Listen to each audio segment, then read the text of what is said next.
All right, so today, like I was saying, we're going to be building a full stack React and Django application.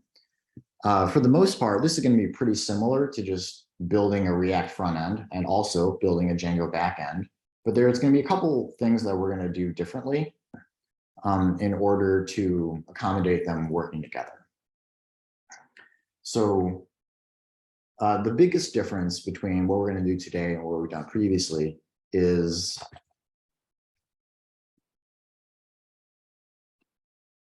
first of all, we need to build our React application. So previously, we've been using the dev server so that we can directly run our JSX files. But in the real application, that's not how things are going to work. The browser only understands JavaScript files. So in order to make this behave more like a real full stack application, we're going to be building our React application and serving that HTML and JavaScript from Django.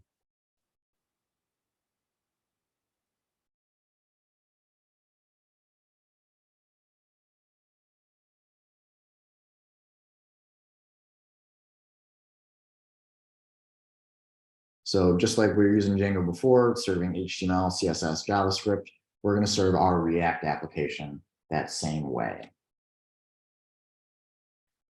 So after that, we are going to add in Django REST framework to our views.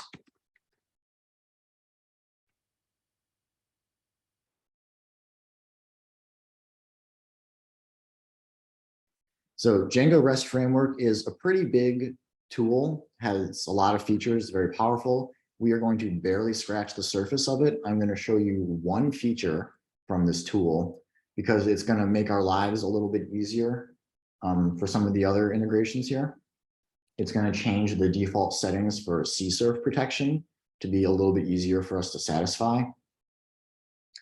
And it's going to automatically parse the request body as JSON, which is good because we're going to be expecting JSON data coming in and out of our backend.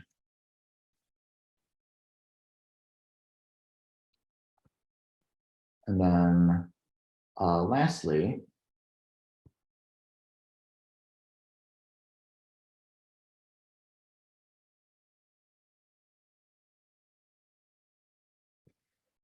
so I know we've been kind of avoiding this up until now with the CSRF exempt tag or decorator. So today we're going to actually learn how to include the CSRF tokens in AJAX requests so that our application can be protected against CSRF vulnerabilities.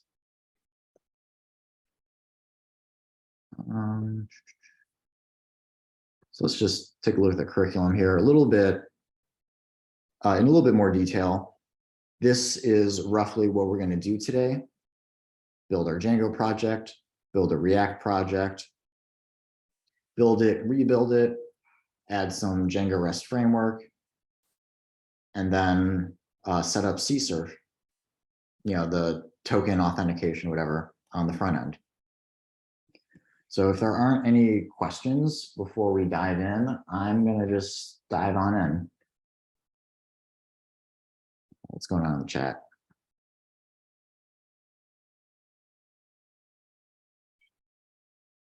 All right, any questions before we continue?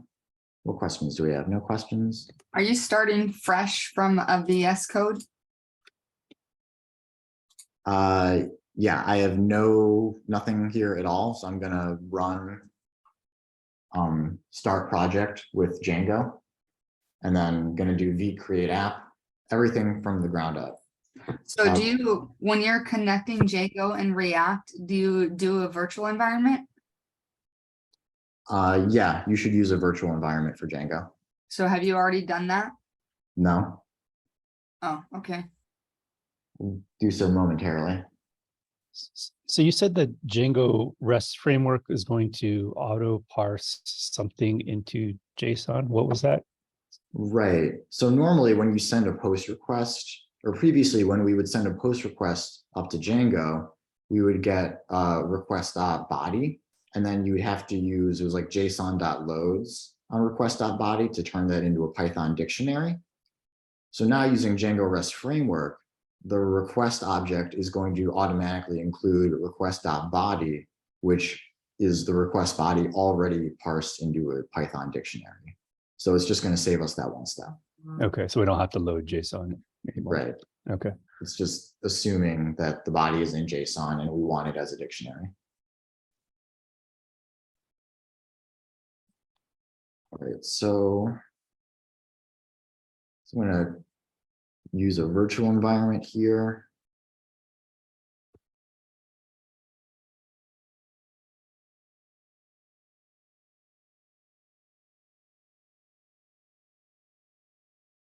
And just out of laziness, I'm going to use a virtual environment for a similar application. So my auth environment has basically all of the same dependencies as this application today. So I'm just going to reuse that one. But I'll still go through the motions here. So I'd have to pip install Django.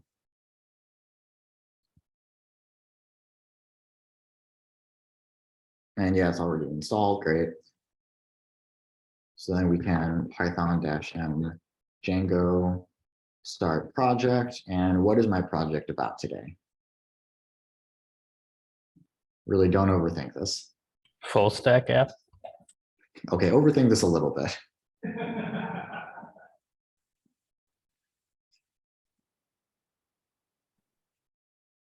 Some kind of a React project.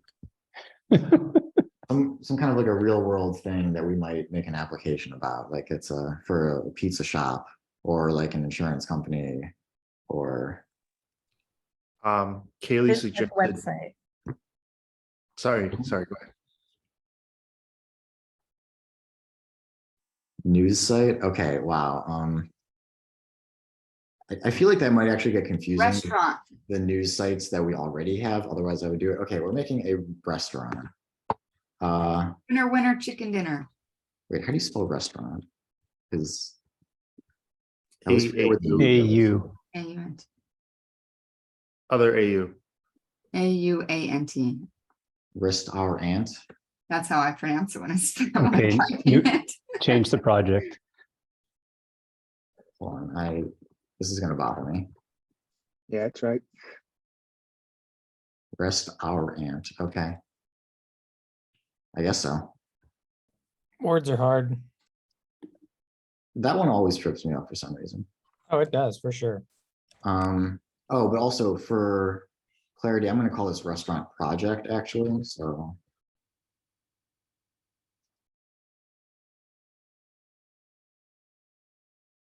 restaurant project.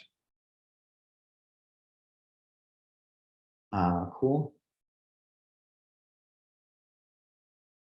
So now we have to go inside of there. Going to create an app.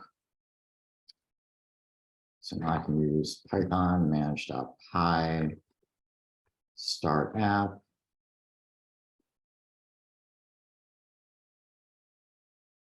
It's going to be a restaurant app. Cool.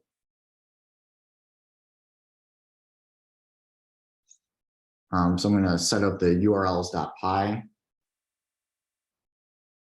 like usual. Just give me a second here.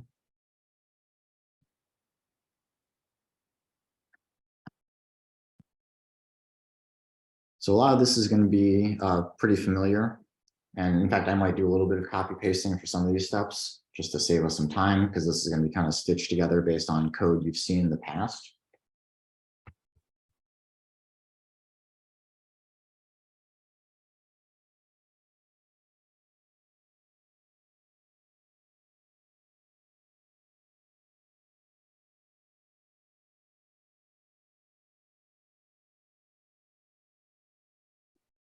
Now I need to import include. All right, great. Now I'm going to create URLs in the app.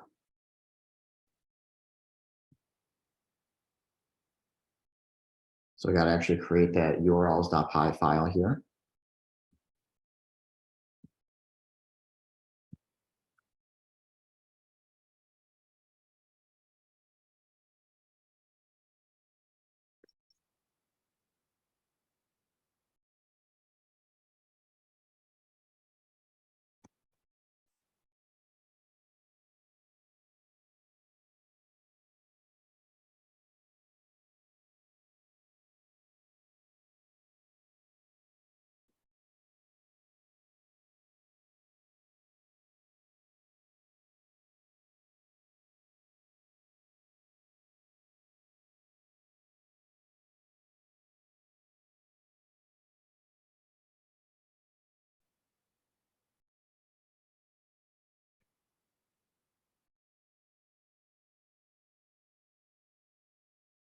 All right, and then in my views,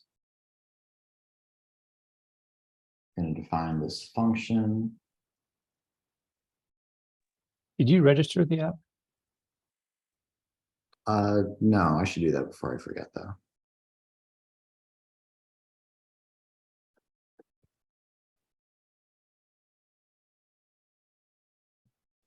And database too, right? We can do that now. I'm probably actually not going to change that just for this demo. Practically speaking, you would prefer to use Postgres. And we'll require it actually for the assessments. But for the purpose of this demo, it's not going to make any difference what database I'm using. So just to save a couple minutes, I'm going to leave it as is. For step-by-step stuff, when would be the best time to do that? Like after you create the apps, or Right Um, away. Before you set up your auth models, before you run the migrations. okay, thanks. Yeah, a lot of these steps can kind of be done in any order, but there are certain things that have to happen before certain other things.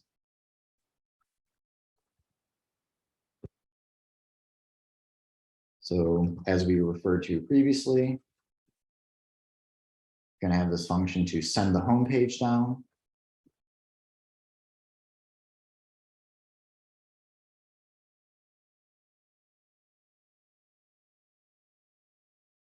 So I think this is new. I don't think we've done this in the past.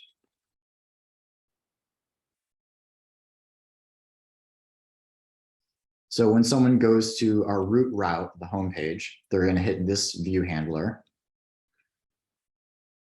And so we're going to open the file and read it. So this just loads the text of this HTML file into this variable, the index.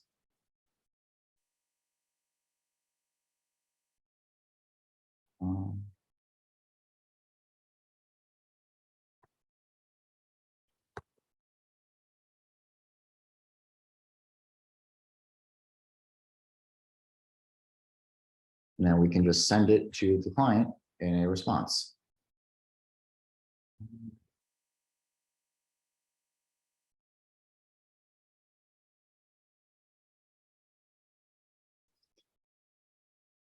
So since now our front end is not going to be a Django template, it's just a simple HTML file. We just read the file and then send the contents of that file to the front end.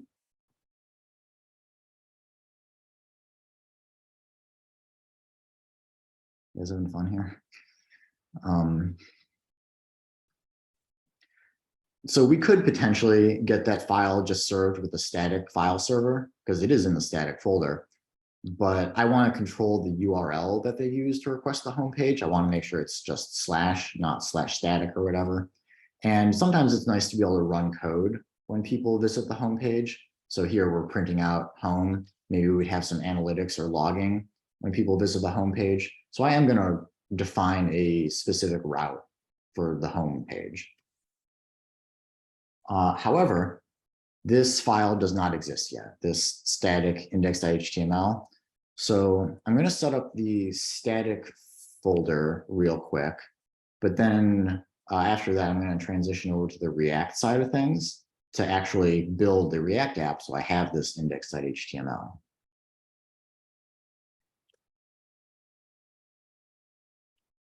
So yeah, static URL, we're keeping that as is at /static.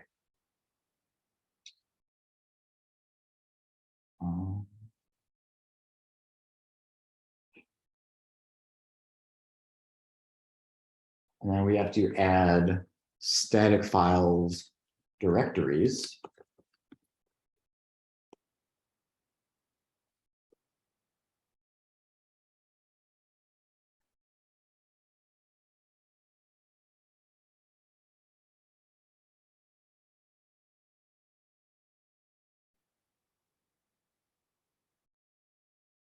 Cool.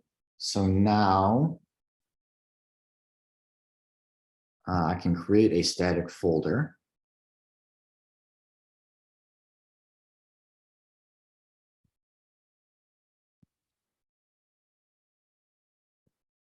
Just at the top level here next to the app and the project, but it's inside of this larger containing folder.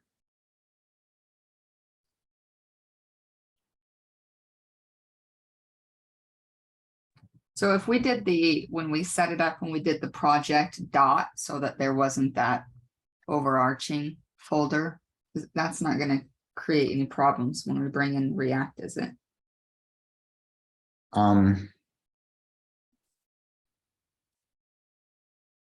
I mean, you'll end up with a different folder organization. You can decide for yourself if you like it. It's kind of a personal preference. Okay, Let me think. So I think what you're describing, you would end up with more like all of your files in one folder. Whereas what I'm doing now is I'm going to kind of divide the front end and the back end into separate folders a little bit more. But it shouldn't matter too much either way. Hang on just give me a second here.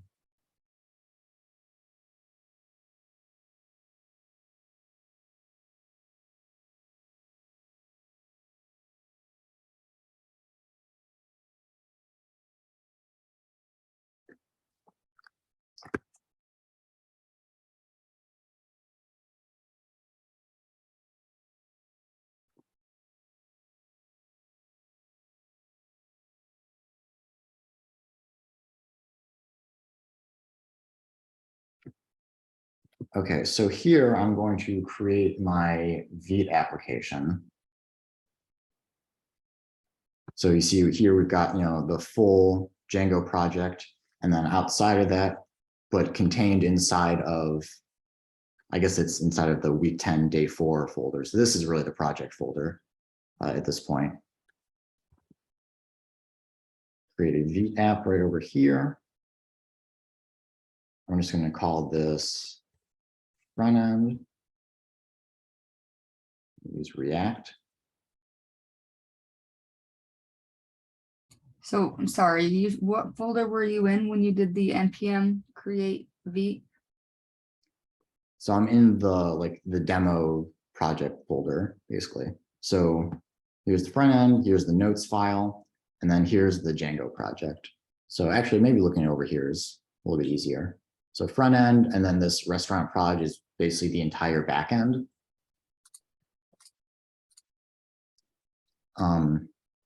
And then inside of our backend folder, we've got, all the Django internal stuff, the project folder, or I'm sorry, the app folder and the project folder. Now, note that it's not necessary to split up your front end and your back end like this into separate folders. I honestly think of it as all being one application, but some people like splitting it up like this. So I'm showing it to you that way. So you were in your front end when you did the create Vite thing? The front end folder didn't exist when I ran npm create Vite. So that was what created it. I named the front end project front end. Okay, So that's why the folder got that name. Yeah, and like in the Explorer window where there's the notes file, like for your project, that would be a README file. I don't know if that helps orient at all, but there's the project root directory, and inside there's a README file, and then we'll have a folder for front end and a folder for the Django application. Mm-hmm. Okay, so at this point, we need to build our React application so that Django can serve it. But the default Vite config is not going to meet our needs. It's just going to put it in a dist folder inside of the front end. And Django doesn't know about this front end folder because it's totally outside of the restaurant project. So we need Vite to build the application in a location where Django can find it. So I'll just show you the default behavior real quick. I'm going to go into front end. And then if I do npm run build, excuse me, I have to npm install.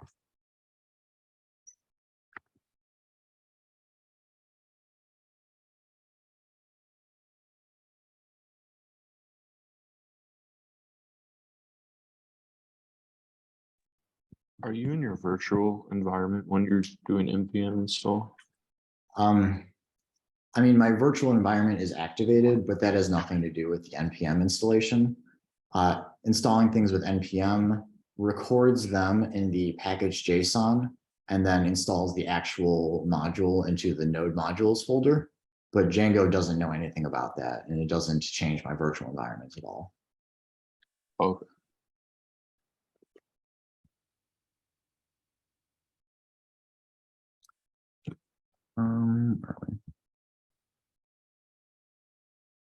So by default, all right. Okay, so we've got the source folder, which is our JavaScript, excuse me, and CSS and other things that get compiled. And the public folder has like images and things that do not get compiled.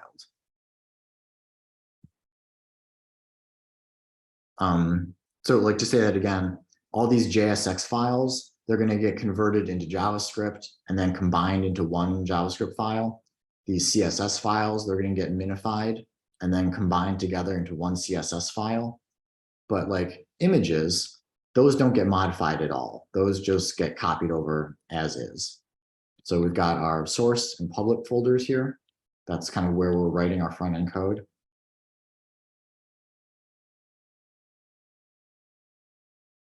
And then after I build the application, we get this new folder called dist.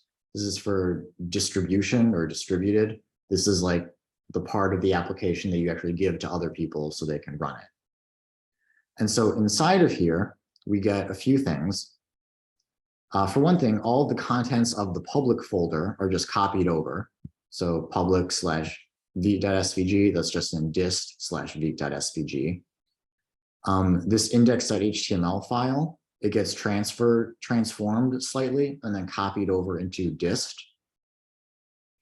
And then everything from source that I was working with, you know, my app.css, app.jsx, that gets transformed and then copied over into assets. And then I'm not really sure what this assets subfolder is for.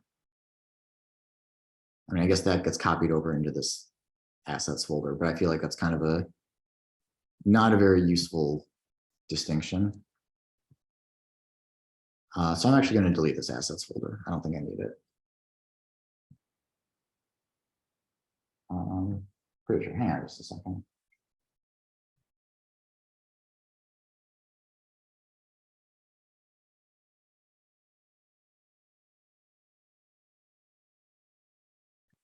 Maybe I'll actually leave it there for now. It's not hurting anything.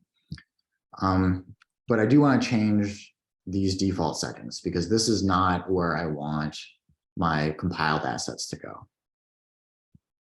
So we're just gonna delete this dist folder. Wait, let me just double check something. Yeah, okay, so just gonna delete this dist folder. Move it to the trash. And then I'm going to grab from the curriculum. This is what I want my config file to look like, actually.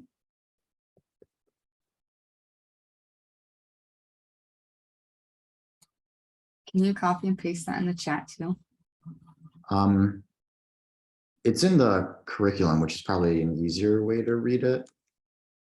I'll put in the Slack chat.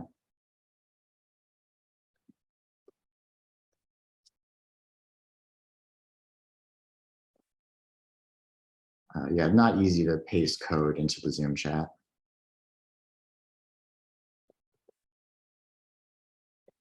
Okay, so this is our updated config. We're doing a couple of things a little bit differently. So one thing that's changed is the base URL. So actually, before I do this, I'm going to build it again just so we can compare.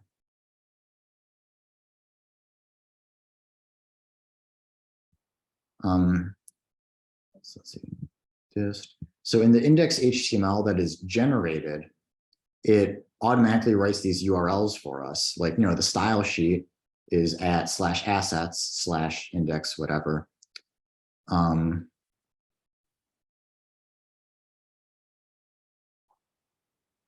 And the JavaScript is at /assets/index.whatever.js. These are not the URLs that I want written here. I want this to be requesting /static. So in our Vite config, that's the base. So by setting the base URL to /static, then these hrefs and src URLs will be written as /static/whatever instead of /assets/whatever, because that's what I have in my Django config as the URL it's expecting when people request static files. So does that mean it will also automatically compile those together and stick them in your static folder for you? No, that's not what this line does. Okay. All that's happening on this line is just determining the prefix for these URLs. So do we need to update the out directory? It says shoe project. Oh, yeah. Because this is a, You could have just told us you wanted to build a shoe store. I was practicing this the night before, and shoes was the theme of my demo app. So you might see that in the notes a little bit.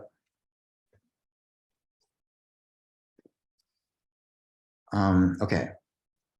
So this config variable here, the out directory, this is after we build the project, where does it go? So we're saying go up one level and then go into restaurant project /static. That's where we should build the project, which is exactly where we want it, because up one level, and then we can see the restaurant project. And then from there, we can see the static folder. And that's where Django is expecting to serve static files from, because I've declared that as the static files directory. However, this does create one problem for us, which is that by default, when you build the app, it deletes the previous build and then replaces it with the new build. So that's great. That's what you want to happen. But for security reasons, it doesn't do that by default if you try to build outside of the current folder. So it's thought that that's kind of dangerous. Like, what if you say the out directory is like just /? And so then, like, when you build the project, it's going to replace like the entire contents of your machine with the output from Vite. So by default, it's not going to replace the output directory if the output directory is outside of your project. So in order to continue using this folder structure, where we're building our application to a location outside of the current project, I have to add this extra flag here, empty out dir is true, just to verify that, yes, I do want to delete the output directory before new builds so that we only have the fresh files.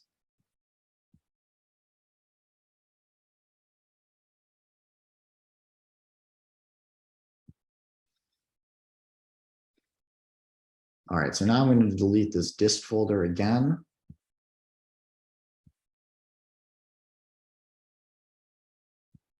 And we'll look in the static folder. There is nothing here at all.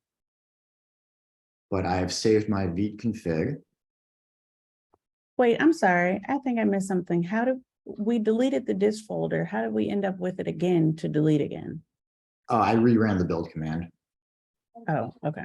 Just because I decided I wanted to show you some of the things that it had built before we moved on. Okay. But so now that we have a new config file, we'll run build again. Cool. So you may notice that nothing inside of the front end folder has changed. But now we've got all this stuff inside of the static folder. So all the stuff that was previously in dist over here, got our index.html, which is reaching into /static/assets/whatever.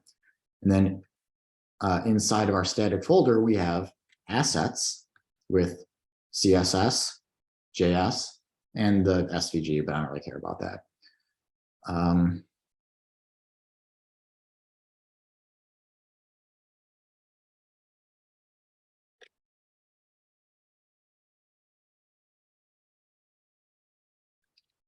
Yeah, so in theory now, our Django application should be able to serve this file.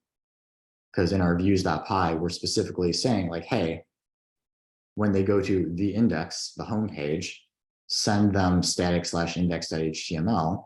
And would you look at that? That's exactly where Vite has put our index.html in static/index.html. I mean, it's not a coincidence. I knew that this was where it was going to go. And so I wrote this path specifically, but it's important that they match up. That's what I'm trying to say.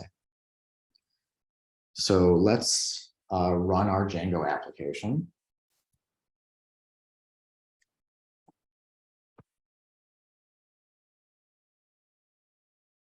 So going to the Django side of things.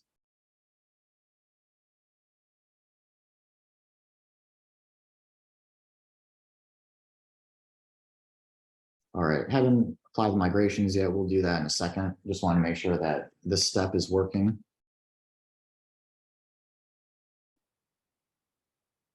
Localhost 8000, and it looks like we are up and running. I'm just going to check my console to be sure.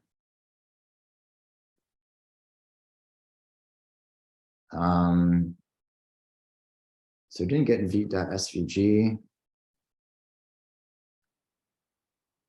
That's the one that you deleted earlier in the assets folder.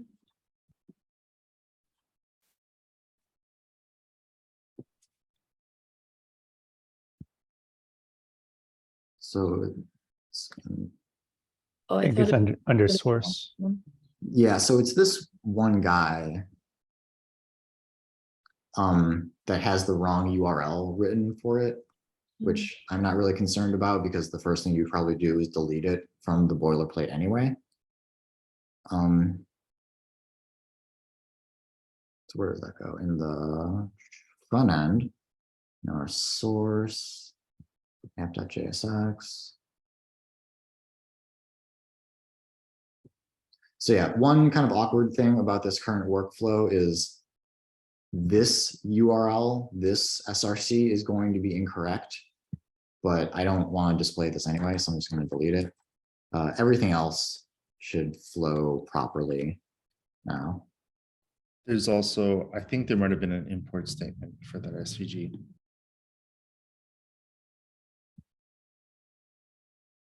I'm not sure if that would cause an issue or not, if we're not using it anymore. Oh no, so that's the React SVG. Oh, I apologize. Do you have to build the project again every time you change the front end? Yeah, I do actually. So that's the next thing that we should talk about. So yeah, building is like a one-time action. I compiled my JSX into JavaScript, but now making other changes to the JSX doesn't automatically change my JavaScript. So I would need to build the project again. But that's like really a huge hassle. So I'm not going to want to manually rebuild my project every time I change the JavaScript. So what I'm going to do is set up a watcher. So there are actually a bunch of ways that you can do this. But fortunately, Vite has a watcher included in Vite that we've installed already. So we don't have to like install any other packages. Just for reference, I want to show you npm watch. So this is something that I have used a lot in the past. It's very simple and very useful. You can basically just say, they're not showing you the simplest way to use this, but basically you just specify a folder and then you specify a shell command, and then watch will run that shell command whenever anything in the folder changes. So we would use that in this situation to just automatically rebuild the app whenever any of our JSX changes. Fortunately, though, Vite is kind of expecting that we would need to do this. And so it has its own watcher built in. We're just going to have to write a quick little script that uses it. So in the package JSON here, it comes with a few scripts already. So we've done npm run dev before to get the dev server. I just showed you build. I have no idea what preview does, but I'm going to make a new script called watch. And this is just going to do Vite build with this extra flag. So if you call Vite build with -- watch, instead of just running the build once, it's going to it's going to occupy your terminal tab. It's going to continue running this process that just watches your folder for changes. And whenever anything changes, it runs the build command again. So I'm going to make a new tab for that. We're going to go into the front end. I'm going to npm run watch, which is going to run this script. So if you do npm run anything that's running something from the script section, your package JSON, which if you didn't know that already, I'm going to put it in the notes. And if you did know that already, I'm putting it in the notes anyway.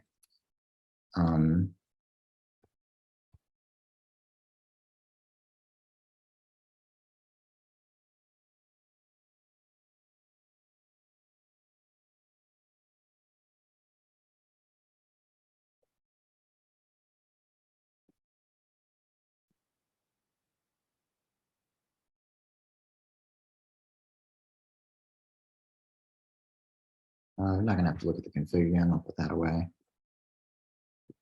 All right, so I got Vite build -- watch in my watch script. So we run npm run watch. And so it does build immediately when I run the command, but notice that I don't get my terminal back. Press enter, I do 1+1 or whatever. It's frozen, it's busy here because it's still watching. So if I wanted to make another change, well here, let's just reload the page. Okay, so now I don't have the Vite SVG. We don't have any errors, great. Let's say I want to change my app.jsx. You know, instead of just being Vite plus React, so it's going to be welcome to our restaurant. And then I just saved the file. I didn't run anything in the shell, but you can see that this command just ran automatically. So that's super convenient. And it took barely over a second. So, you know, hardly any time at all.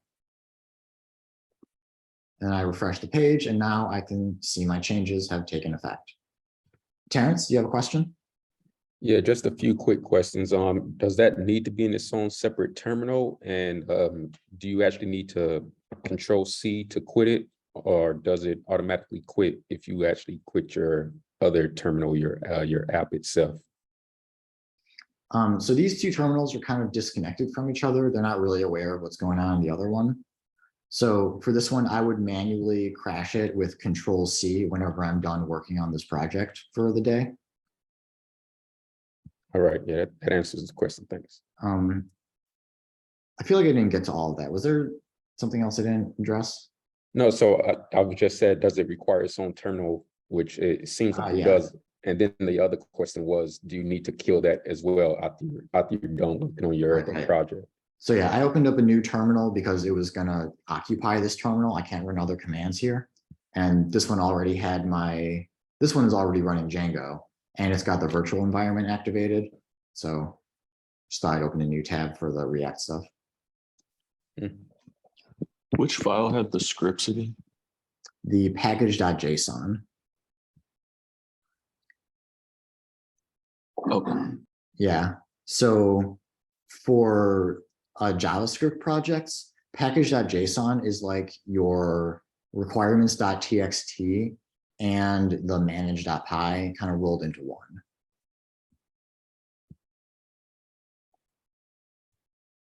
So is that watch command is kind of like behaving the same way as before in Vite, where whenever you save a change to a JSX file, it'll automatically reload the page, right? It's similar. Okay. Or I'm sorry, you're asking specifically about refreshing the page? Right. Okay, no, this does Oh, not okay. refresh the page. Okay. And in my opinion, that's actually better. I really don't like the hot reloading that a lot of these dev servers provide. I know it's like a fashionable feature, but I feel like you're just going to run into trouble with that. Because like an important part of how your components behave is the mounting behavior. Like they don't just pop into existence out of nowhere. They have to get mounted into the DOM and then they run their initial mounting code. And it's important that other things happen before that. If it depends on something else to already exist, that needs to have happened already. So if you're depending too much on the hot reloading, you can get your application into like impossible states where like everything seems like it's working fine as it's running. But if you try to refresh the page, it wouldn't actually be able to bootstrap itself. So I like to actually refresh the page and make sure that like these components work from a cold start. And I'm not just like fooling myself with the hot reloading, if that makes sense. Yeah. And so it's basically we're back to similar behavior or the same behavior as we did with Django. We just go in and refresh ourselves whenever we save a change, right? Yep. I mean, it's just Command R, 2 buttons, one hand. I don't know. I'm fine with that. I just want to know. Yep.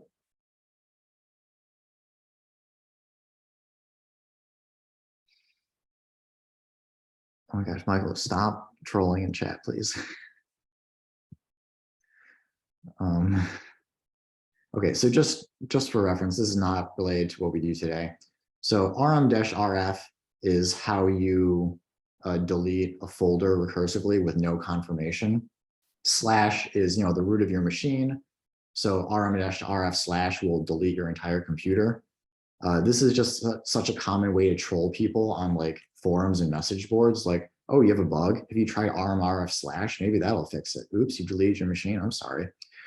So modern Linux distributions actually like won't let you just delete / just by running this command. It'll have a confirmation like, are you sure you meant to delete your entire computer? And so in modern Linuxes, you have to add this flag to actually delete your entire computer. So just please don't ever type this in anywhere.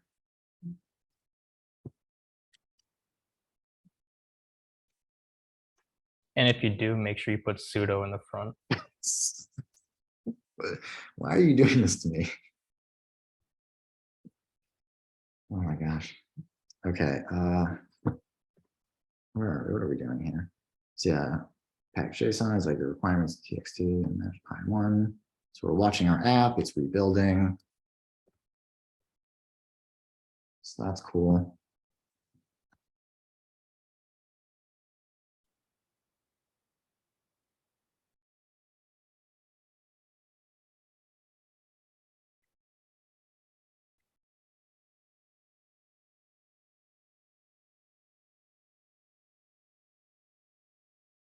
Okay, I'm gonna start looking at the authentication a little bit.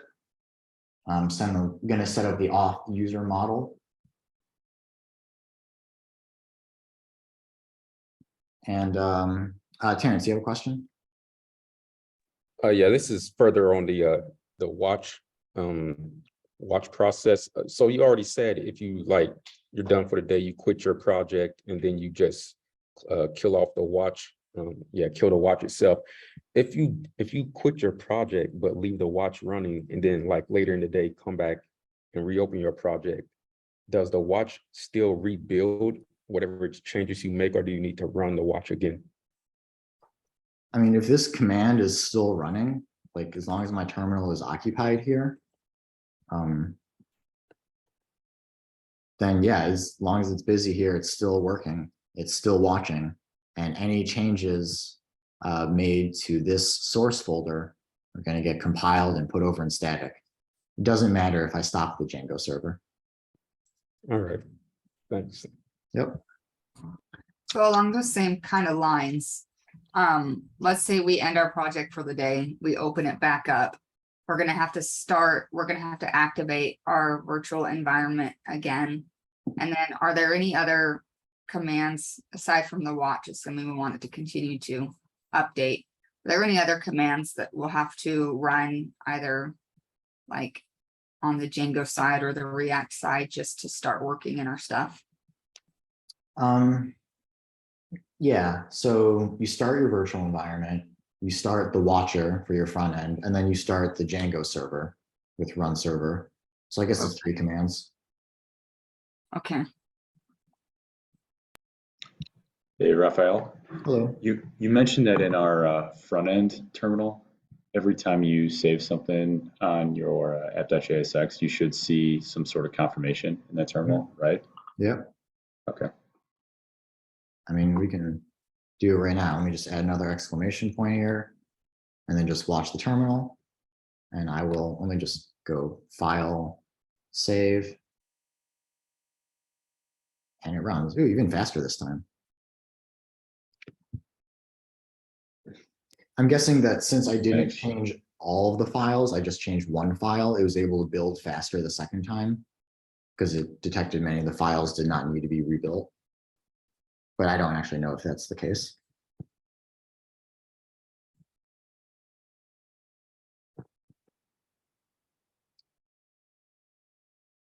All right, so now we got to work on our models. So for this, I'm actually just going to copy paste from another application.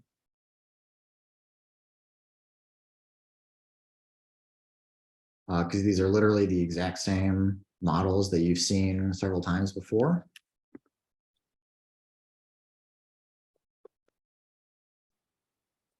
I guess this actually wasn't that much code. I could have just typed it, but whatever.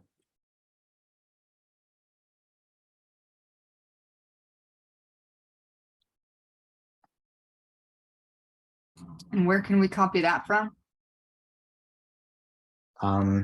Any of your previous projects or previous demo code where I've shown authentication. Okay. There we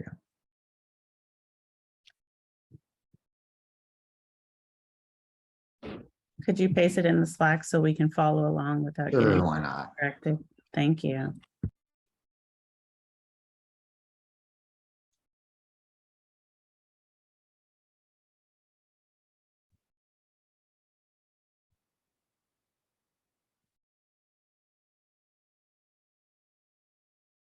Okay, so I've got my custom user model.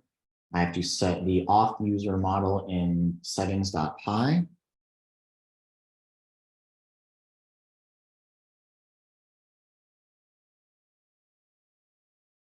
I'll put that after the database.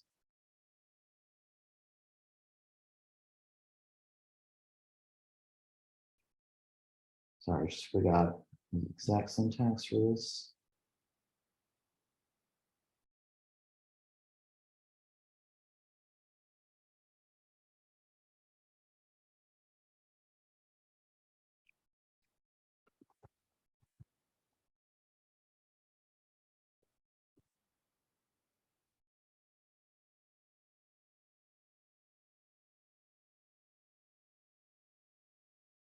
So my restaurant app has a model called app user. That's what we're using for the auth user model.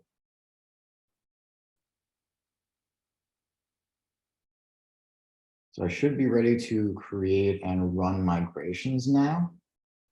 Because I'm not going to use any other models for this demo.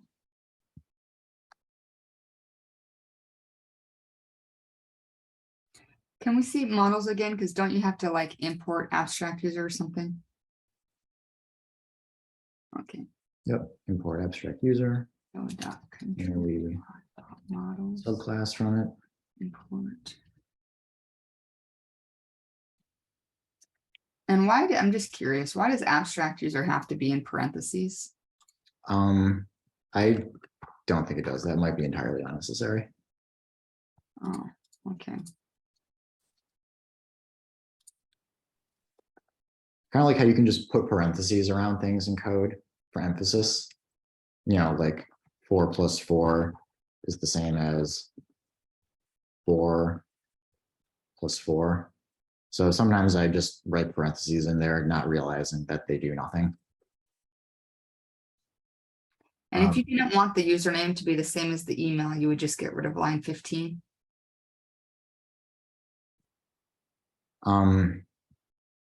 No, so line 15 is saying that the email is what we use to authenticate the user. It's what we use to identify the user.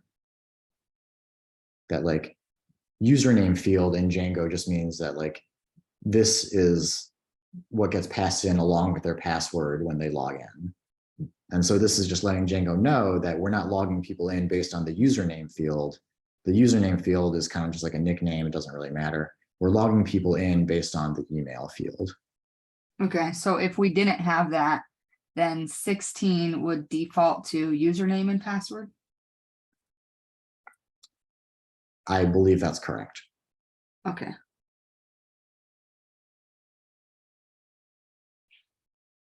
Actually, I think username is still required anyway. Even though it's not the username field, it's still a required field. I could probably change that to make it not required, but I'm going to leave it as is for now.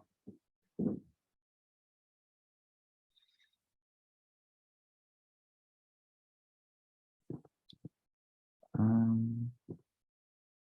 think this is probably a good time for a break, honestly.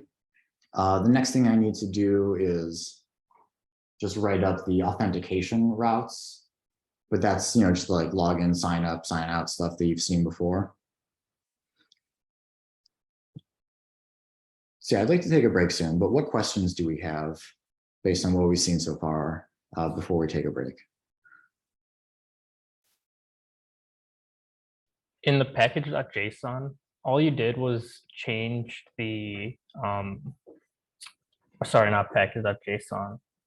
What was the where you selected where to output the build? The Vite config. Oh, that's where it was, the Vite Where I put you. config. Yeah. And then for that, it was just the export that was different, correct? How do you mean? So like for compared to the original, like what it was before, it was just everything that was in the export default define config that we changed. Yeah. Just okay. I mean, this is the whole file basically. Okay, thank you. Yeah, like the whole point of the Vite config is to define a config. Could you push this before the break so that some of us could try to troubleshoot? Sure. I mean, generally, I do prefer people just listening and following along, but yeah, I can push this. I just don't want you to get stuck on something small and then like miss interesting concepts or whatever. Yeah, I was trying to just follow along once I got stuck, but I figure a break could be a chance for me to try to catch up. For sure. And then another question, this way of connecting the Django and React is specific to Vite, right? Or is it the same process if it was some other kind of React like boilerplate generator? I mean, it would be pretty similar.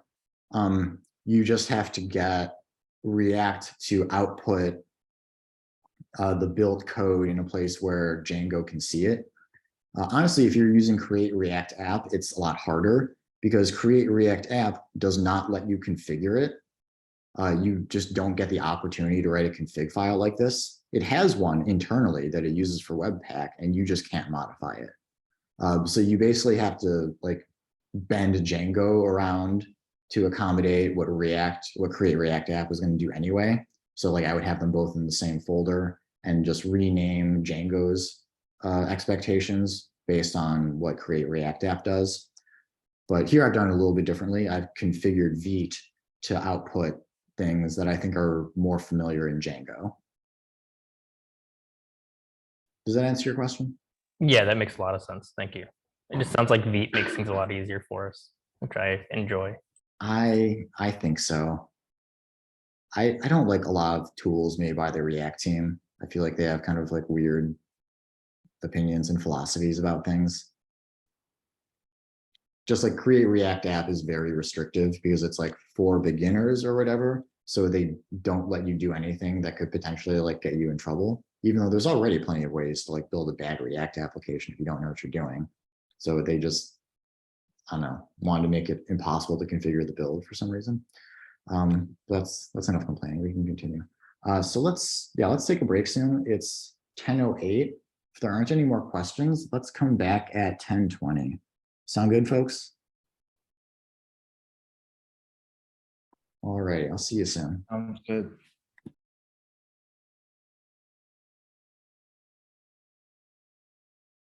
All right, so when we left off, I was saying that I needed to build the authentication for our backend. So next thing I need to do now is build the routes. And a lot of this is just our usual sign up, login kind of stuff. So I'm not going to make you watch me type these out all again. I'm just copy and pasted things that I built previously. But so let's take a moment to review it, just to make sure we know what's going on. But also there's going to be a couple things that are a little bit different. Just a second.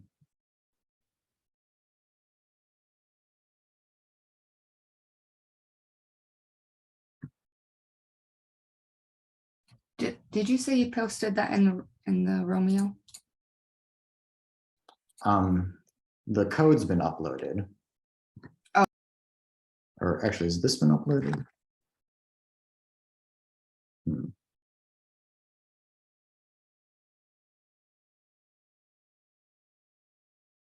Okay, so now this is all uploaded.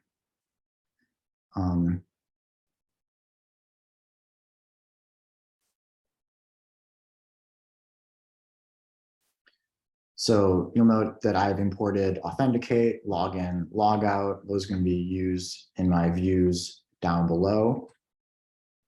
But there's also something else I'm going to import, which actually first I need to install something. Right, I'm sorry, this is in the demos and notes?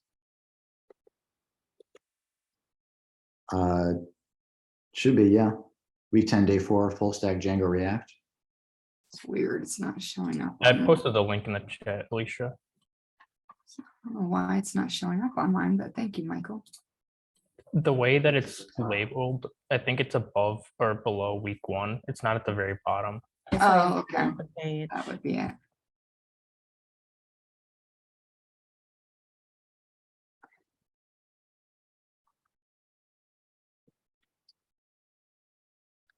So I need to add in Django REST framework here.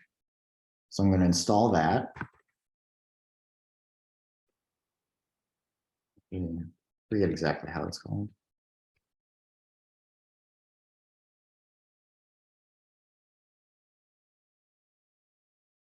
Django REST framework, one word, no underscores. Okay.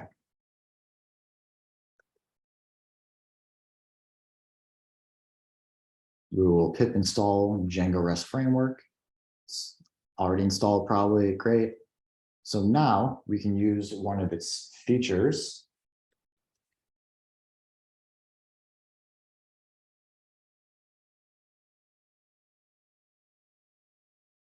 API view. So this is a decorator that we can put on a route, on a view, to say that this is part of our API, which basically means that it's not like a regular browser request, but it's for AJAX. So it's going to send and receive JSON data. So I'm just going to decorate our signup route. Say this is an API view, but more specifically, you can specify which methods are valid for this route. So I'm going to say signup can only process post requests. So, you know, before we would have to have code in here, like if request dot method equals post, and then we do everything else after that. Don't have to do that anymore. We just declare up front, this route is for post requests only. And then it's just not, this code is not going to run for, you know, get or put or anything else to sign up. So I really like this approach. I think that, you know, a get and a post request to the same URL are really different requests. and they should be handled separately.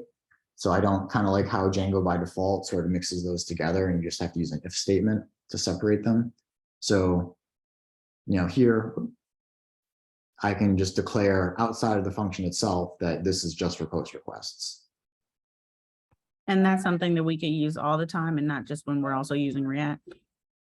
Yeah, this is just anytime you're using Django as an API, it would be a good idea to use the API views in Django REST framework. So anytime you're using Django for sending and receiving JSON data in AJAX requests, this is probably going to make your life a little bit easier. So login, the same thing. Log out, it's also just for post requests. And then who am I is for get requests.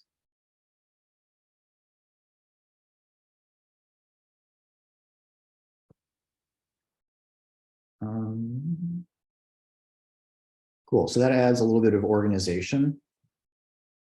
Dalton? So is the reason we're only doing this now is because in the past we needed the routes to handle two different things, because I'm assuming you can't like separate it if you have the decorator there, right? I mean, I could do something like this to say that this route can accept both post and get requests. So that's valid with DRF. The reason why I'm using this now is because I guess the main reason why I'm doing it now and not earlier is because we're using DRF to help us deal with the CSRF security restrictions. So by default, Django requires all post requests to include a CSRF token, which I don't totally understand because you don't get the CSRF token until you've logged in. So I don't understand how you're supposed to send the sign up or login requests, because you need a CSRF token for sending those post requests, but you haven't actually gotten the token until you've successfully signed up and logged in. So I think you have to have some other flow for that initial sign up and login. Django REST framework, on the other hand, when I decorate a view with API view, it changes the CSRF requirements. So now this sign up view with API view post, only authenticated users need a CSRF token. Unauthenticated users don't. That makes a lot of sense to me, so that an unauthenticated user can still sign up without a token and then log in without a token. But once you've logged in, then post requests will start requiring CSRF tokens. Because really, for the most part, CSRF vulnerabilities exploit a logged in user. So if you don't have an account on a website, you're not really vulnerable to CSRF exploits. Cool, thank you. So yeah, I feel like the default settings are just overly paranoid, and adding this API view decorator is going to change the default settings into something that is, I think, more reasonable and just easier to work with in general. But it does a couple other nice things. So we'll notice here in our signup request, when we create our user, we don't have to parse the body as JSON. I just do request.data email and request.data password. So request.data is the body that was posted in the post request already transformed into a dictionary, because Django REST framework is assuming that I am receiving JSON data and I want to access it as a dictionary. And that assumption is correct in this case and many cases. So that's really useful, getting this request.data here. Let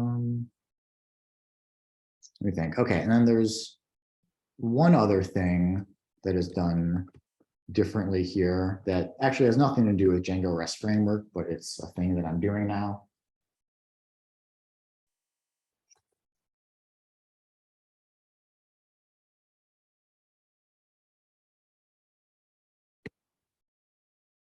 So we're going to get serializers from Django. So this is just a core Django module.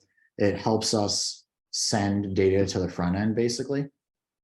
Because there's this awkward problem in Python that all of our data is in Python objects, but we need to convert it into JSON, to JavaScript object format, in order to send it to the front end. And sometimes it's not easy to make that conversion automatically. So Django includes these functions called serializers that let you transform objects from the database into JSON.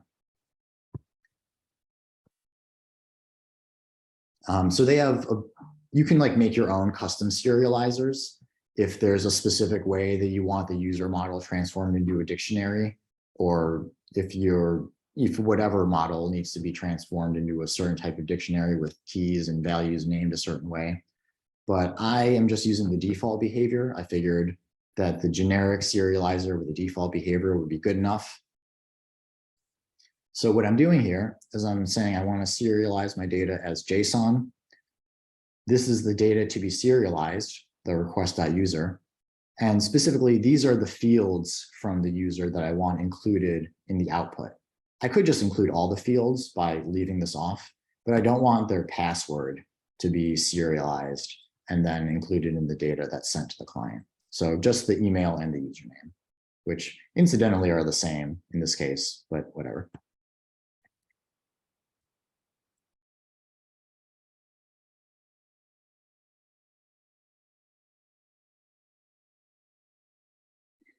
Do we have any questions before we continue? Did you run any migrations? Not yet. I'll have to do that very soon though.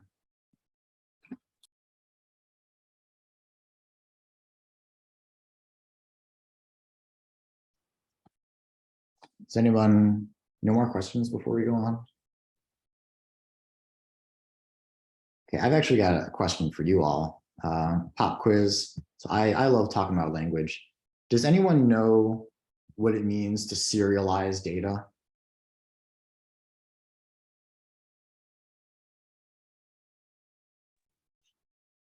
Kind of like encode it almost. Yes. Why is it called serializing though? Does it have anything to do with consecutive? It does. I know you all mentioned serialize maybe like a couple weeks ago when you were talking about how we could serialize the like usernames or the IDs. Mhm. So it would automatically create those IDs consecutively. Not quite. You mentioned in the past that data is transmitted across the internet through strings of bits and bytes, right? Yes. So serializing takes that data and it turns it into a long string of sequential bytes Mhm. and feeds it into the other end. That's what I understand. I could Sequential be wrong too, bytes, though. like a sequence of bytes. Yeah, What's another word you can think of for sequence? list, string, Serial. serial, A series. series. There you go. You know, I hear cereal and I just think serial killer one after another. I think breakfast cereal, but that's okay. That's where my mind went. But yeah, so Well, also seeing the serialized. so we can say generally that there are two types of data. So there is serial data, such as a string, because it's just a series of letters, one after another.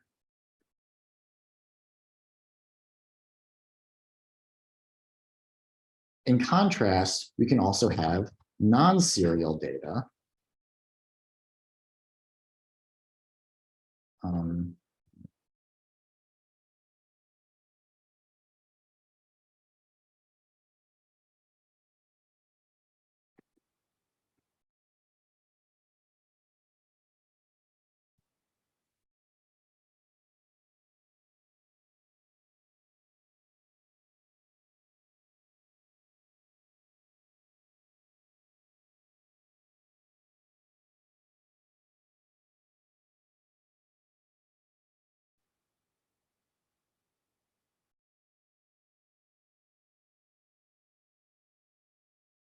know. So something like this.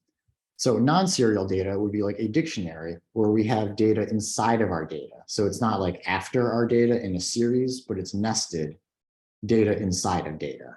So this is one way you can describe data, I guess, serial versus non-serial. And critically, this is the only type of data that we can send over the internet, specifically strings or, a series of bytes. But it's got to be a series of data, just one after another. We can't actually send this kind of data over the internet. So in order to prepare our data to be transmitted, we serialize it. We transform our non-serial data into serial data.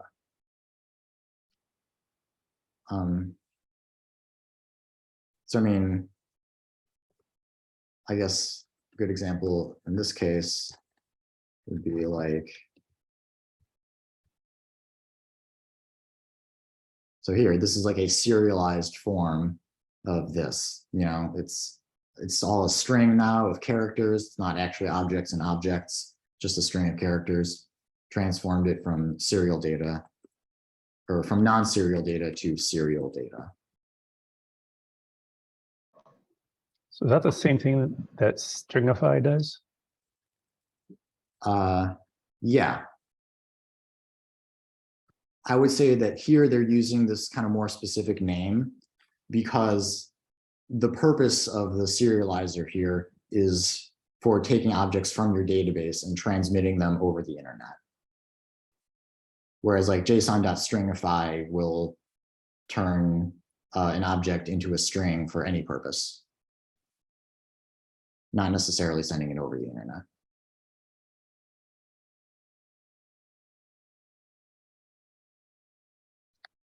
But yeah, so this does just stringify dictionary or stringify objects into JSON essentially, but it's kind of optimized for doing that on database objects, especially lists of database objects.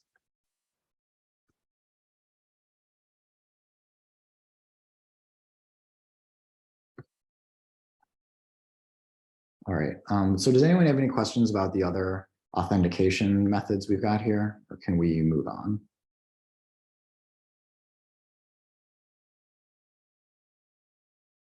All right, let's move on. So I've got to do some migrating.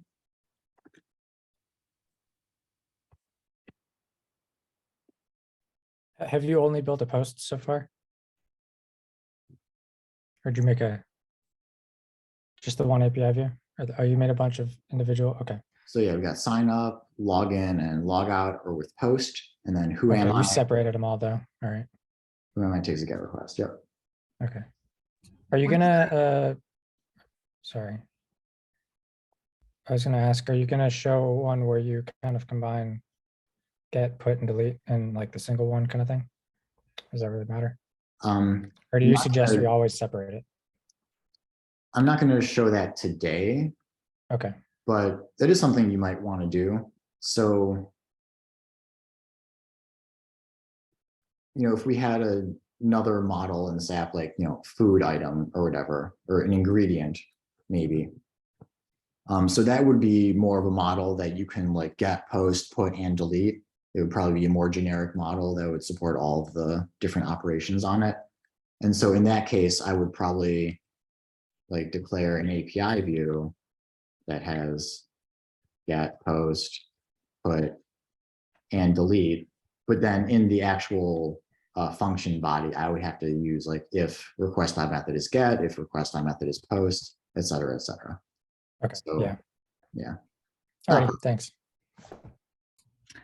I wanted to know I think it's like around line 26. What is the dir?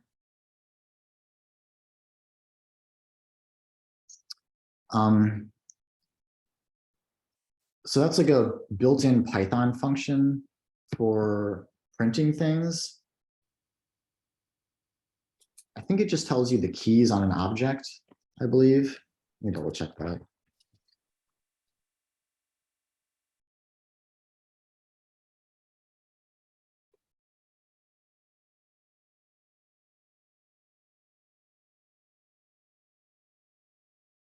Yeah, so you pass in an object and it tells you the keys that are on that object.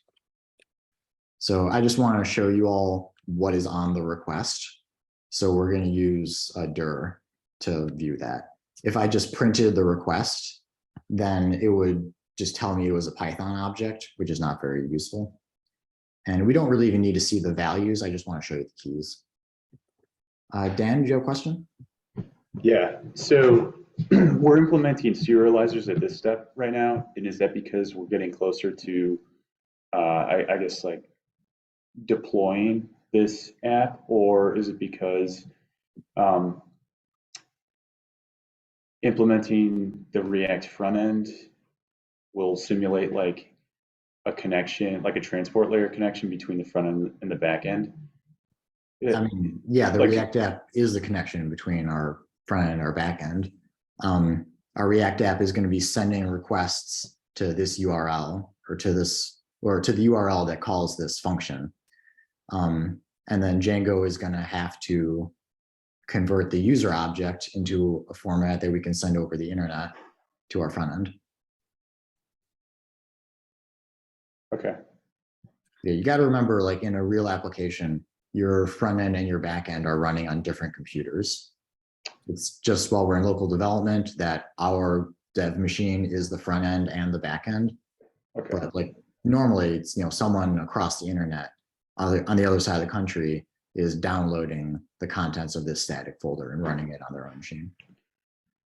Okay. Yeah. Okay. So that's like that's a deployment thing, the serializers then, right? Yeah, I mean, I'd say it's Yeah, still no. relevant when we're just working locally. It's how we get data from our back end to the front end. How we Okay. convert it into JSON format. So if we didn't do that, we wouldn't be able to, I guess, send data from front end to the back end if we don't have that serializer in there? We would have to do it just like a more clumsy way.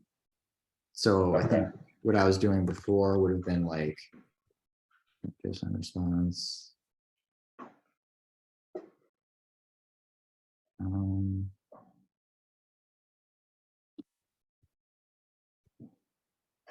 What about when we were using the model to dict? I guess you could use that too.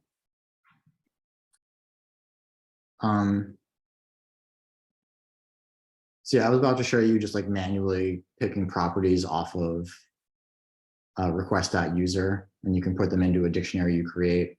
Model to dict would work also. Okay. So there's a few ways you could do it. The serializers are, I think, particularly well suited if you have a list of objects. So you can see here, I just put this one request.user object into a list. But if I was actually going to query my database for like 20 objects or whatever, then the serializers become more helpful, I would say. Okay. So we were doing this before, we were just doing it manually. Right. Kind of what you're saying. Okay. Thanks. This is just a slightly more elegant way to do kind of the same thing. I also wanted to ask, I see that like in the past, we've had Django either render our templates or return JSON response if we got a request from our front end.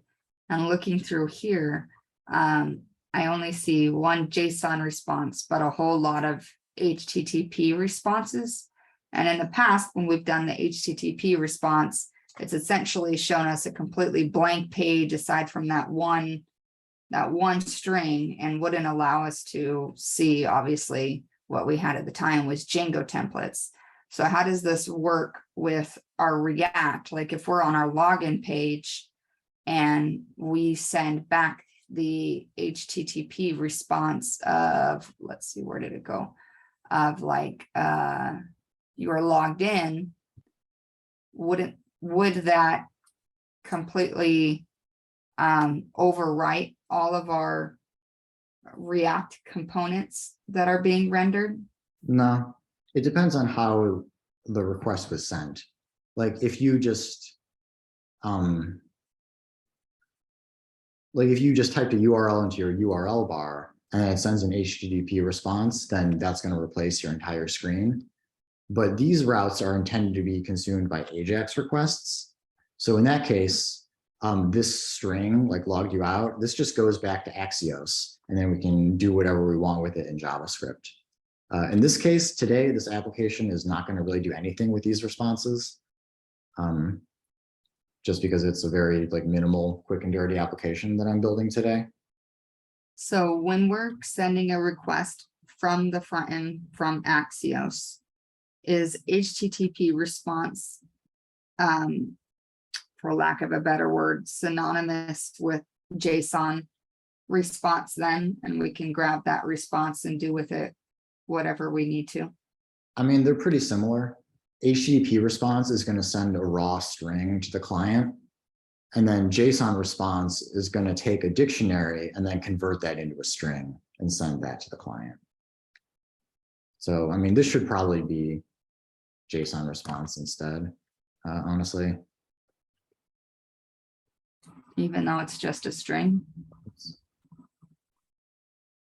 I mean, it would be better to not send a string, I suppose. And why do you suppose that? I mean, if the client was going to actually do anything useful with the response, you would probably rather have an object so you can check for properties like if response.success is true or response.error is, you know, invalid token or whatever. Just having data that you can look through. Just sending the string back isn't very organized, but okay. In this case, like we're not really going to do anything with the response anyway. But we'll see that shortly when I build out the front end.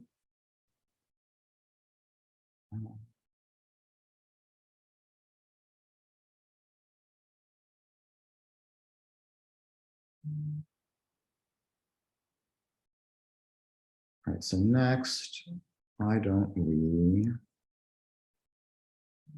what do I want to do?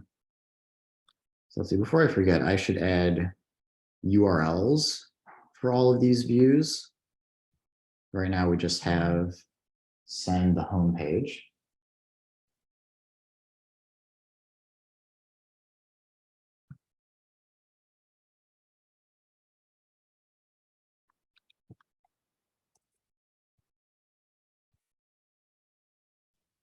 Let's get sign up, log in, log out, and who am I? These are going to call. Use that sign up. Use that log in. Use that log out. Use that who am I?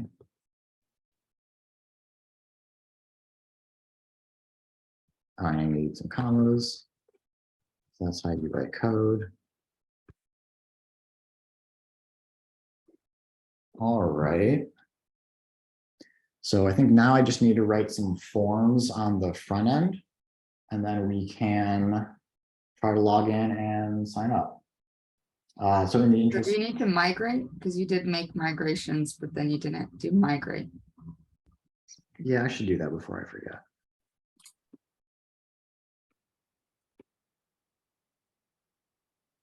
Cool. So I've run the migrations without errors. So I should have my user model set up now. Be ready to try to log in.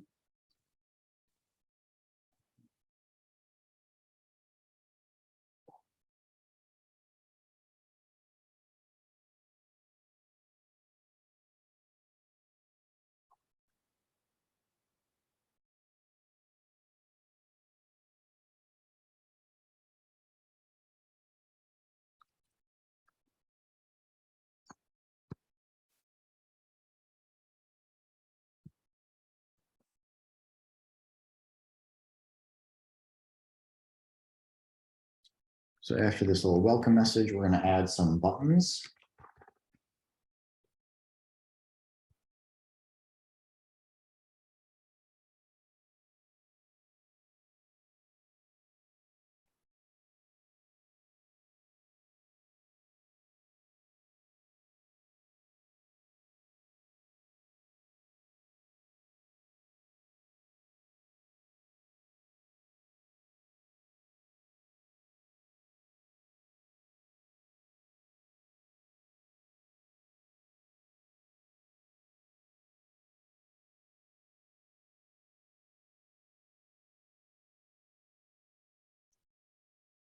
All right, so I got 3 buttons here. And can't see anything because the app isn't running. So let's run the app.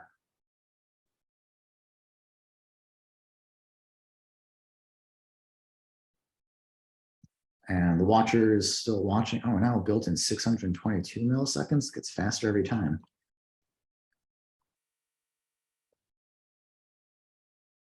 And it's yelling at me because I am referring to functions that don't exist. So I should define those before we get any further.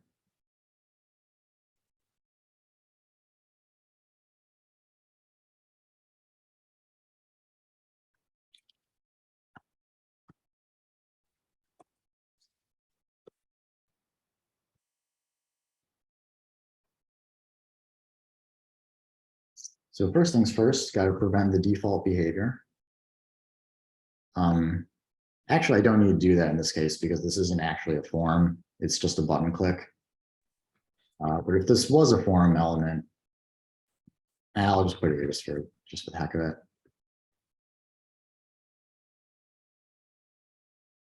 Justin, question? Yeah. So I had a situation where I made 2 buttons at the bottom of my list of items, and it was intended to be a next page button, previous page button, right? And I'm sorry, can you repeat that? I made 2 buttons at the bottom of my new site, right? To switch between pages, next and back. And for the on click, I put the function in there and I had the parentheses because I built the functions up here as function and then function name bracket, right? As opposed to assigning it to a constant. And for some reason, my React was treating the on click assignment of that function as a function call because it was infinite looping. And I realized that I had to, because I had it as a function up in the top, I had to write it on the on click as the function name with the parentheses. Is that not correct? I don't know. I ended up having to change it to a constant and then taking the parentheses off, and it changed. Maybe I probably overdid it, but I might as want far to as- take a look at that. I wouldn't think it should matter how you define the function. yeah, it was a weird behavior, but it was definitely causing a infinite loop. And when I changed it to a constant function and called the function at the bottom like you did as just a variable, then it didn't like actively call the function. It was really odd. Not sure. Maybe you could show me offline sometime, but hard for me. I mean, I fixed it, but well, maybe we'll never know.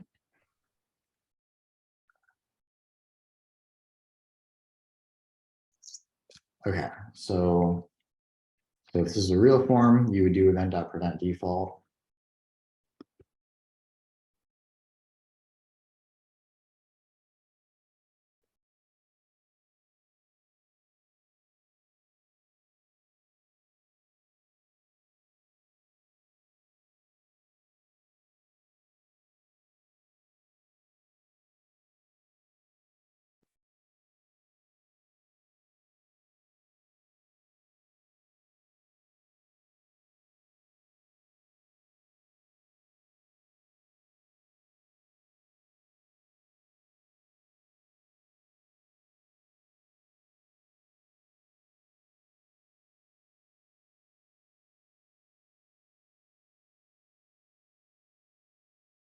So like I was saying before, our client is not going to do anything interesting with the response. We're just printing it.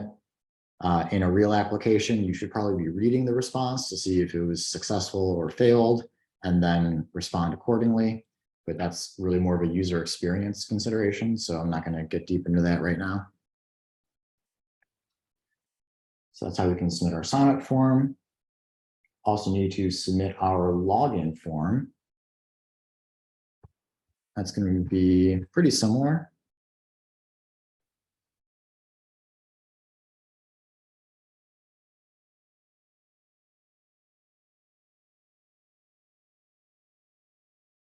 Submit a login form. we will post to login, same credentials. I'm just kind of hard coding it here instead of typing it into a form.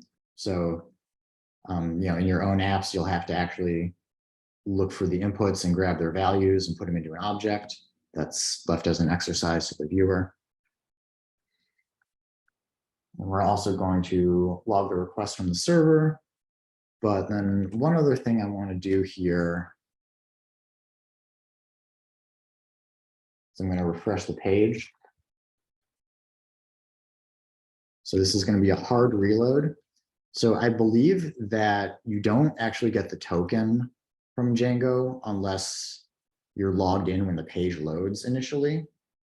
I could be mistaken, but I believe that is the case. So when we log in, we're actually going to reload the page so that we can do a full page load as an authenticated user. There might be a way to get this working without doing a page refresh on login, but I think it's fine. Honestly, like most applications will do a full page refresh when you log in. And then maybe it's like single page from that point onward.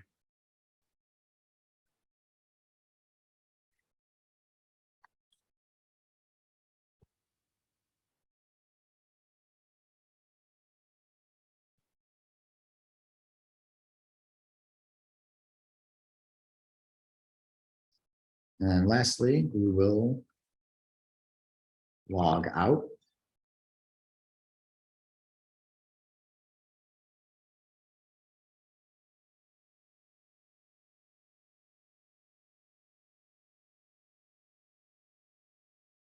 Don't need to send anything, we're just posting the logout. And then we'll come back to this in a second.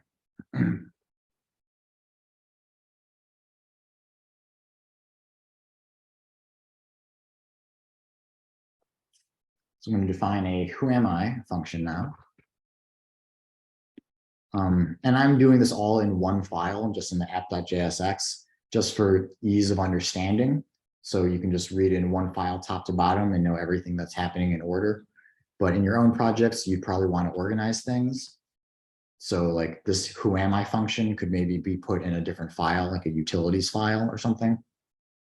That's an organizational choice.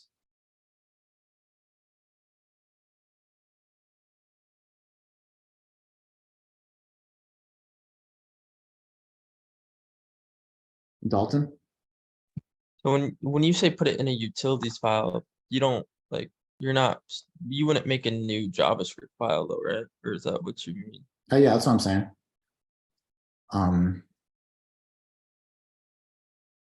Yeah, just in source, I could just make like a utils.js. And that wouldn't need to go in the static folder for some reason? It would end up in the static folder after we build the application. It'll get compiled and concatenated with all of our other JavaScript. Oh, because it's in the Everything in the source is going to end up in static. cool. Okay, thank you. Yeah, so I could be like,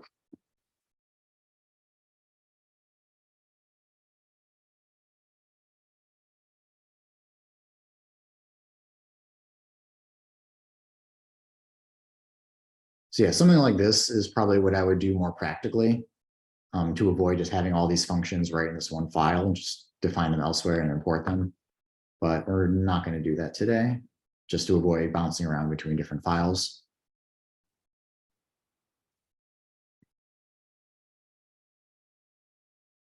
Is there a difference at the very top where we import when you have the curly brackets versus not? Because sometimes you all import stuff and you don't use it, but when I go to type it in, it automatically tries to add it.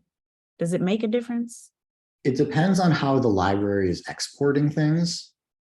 So React is exporting a lot of different stuff. So we have to use the curly braces to specify which thing we want to pull out of React. Some things, though, will only export one thing. So let's like,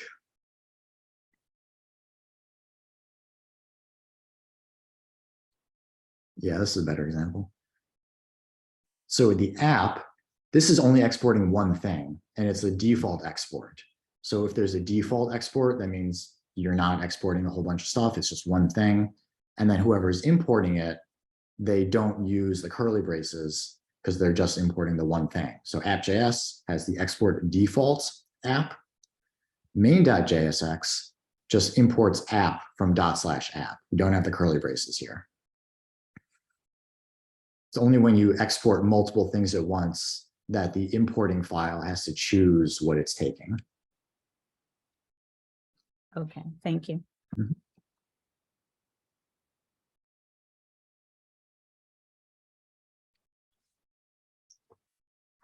All right, so I'm going to send a request to the server. Let's find out who I am. So also, can you explain why you decided to do the async and await? I'm still not comfortable with like when I would dynamically choose to do that. I mean, honestly, I prefer this in general. I think the better question is why did I choose to not do it here? And I don't really have an answer for you. Just this was the code from the previous demos, and so I just kind of copied it over. I guess maybe I just didn't want to show you async await for the previous demos because I wanted to show you the simpler, more basic syntax. So maybe it's a little bit awkward here how I'm mixing them together. Like the logout function is using the promise chaining style, and whoami is using the async await style. So it's a little bit inconsistent, I suppose. You can use whichever one you think is preferable. I kind of like this in general, but there isn't a very good reason why I'm using both of them here. Sound good?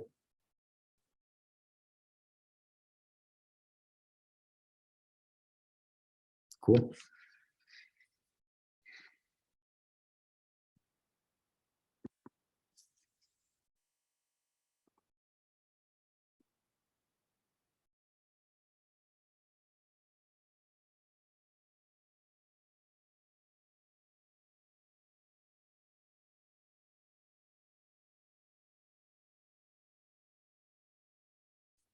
So when we serialize a user on our server side, Django is going to package it up into a very specific format. And so I just know I've looked at it before. It's going to have this data property on it. That's going to be a list of objects. I know I only serialized one object, so I'm just going to access the first one. And then it has a fields property, which has the actual data that I want from that object. So I'm going to say the user is just the fields property from response.data0. And then we can set user. God, Jesus. Okay, let me define that first, because autocomplete is being really aggressive.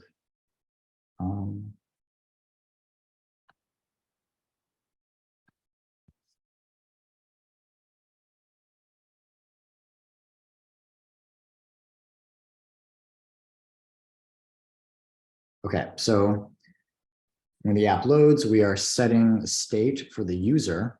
And by default, it's going to be null because there's no one logged in before someone logs in.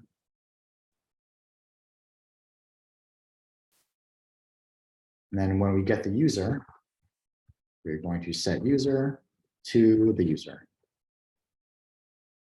So what if your app had like multiple users? What would you have to do differently there, or nothing? I mean, you're only logged in as one person at a time. What if you have, okay. So No, multiple this is people. client-side code. It runs on the user's machine. Okay.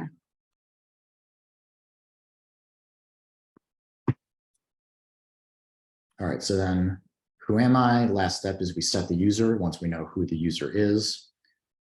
And I'm going to actually add this call into the logout function.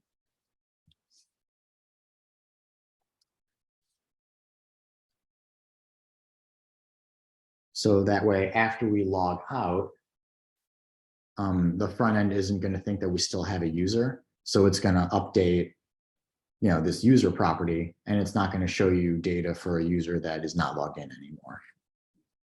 So would it just say no, none, if there's no user?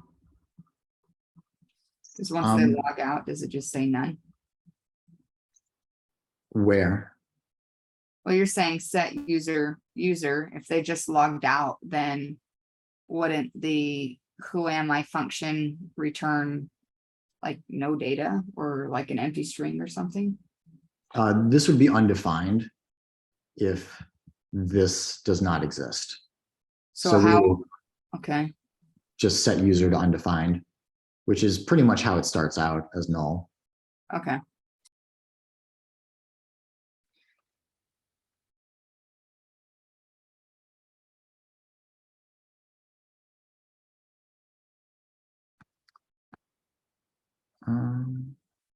And then another thing I want to do is I'm going to add a use effect.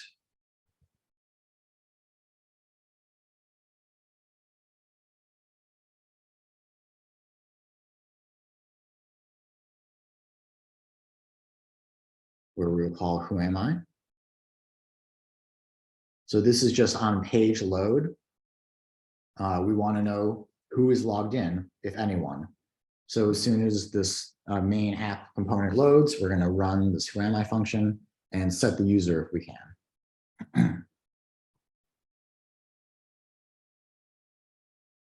All right, I think we've written enough code. I think we're ready to test this out.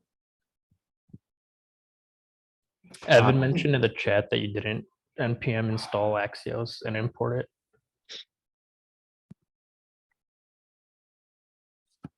Did I not import it? Guess I didn't.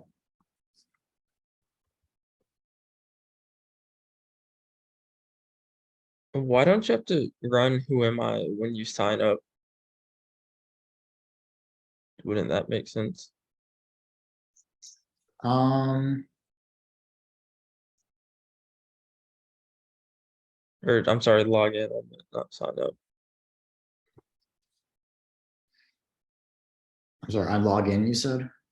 Yeah, wouldn't you want to run who am I on log in and log out?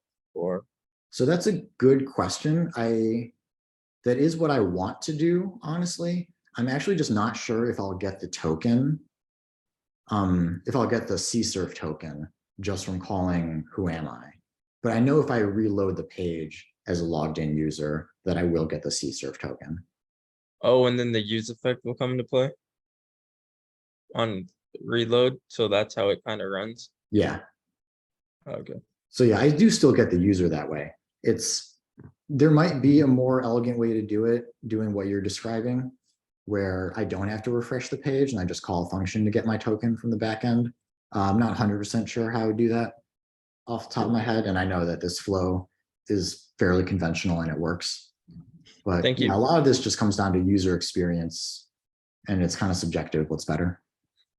And can you remind us again, because we might have to like access this. Can you remind us how to access that CSRF token from the user? We have not covered that yet. That's okay. coming up shortly.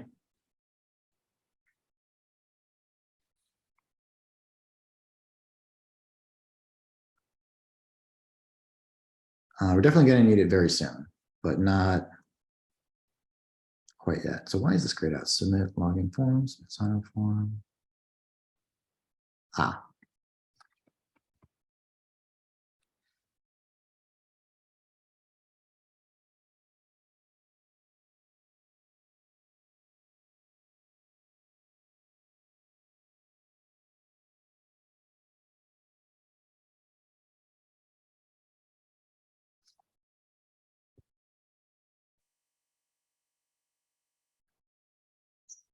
Now I need to install Axios.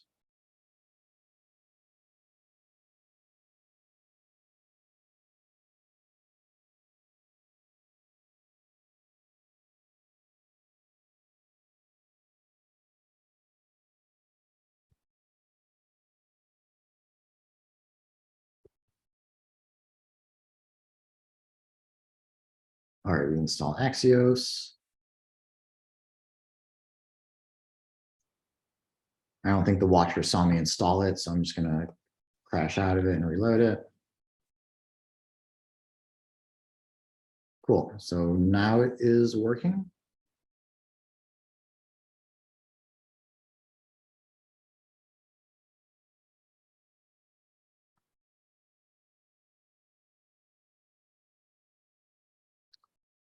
see, our app is running.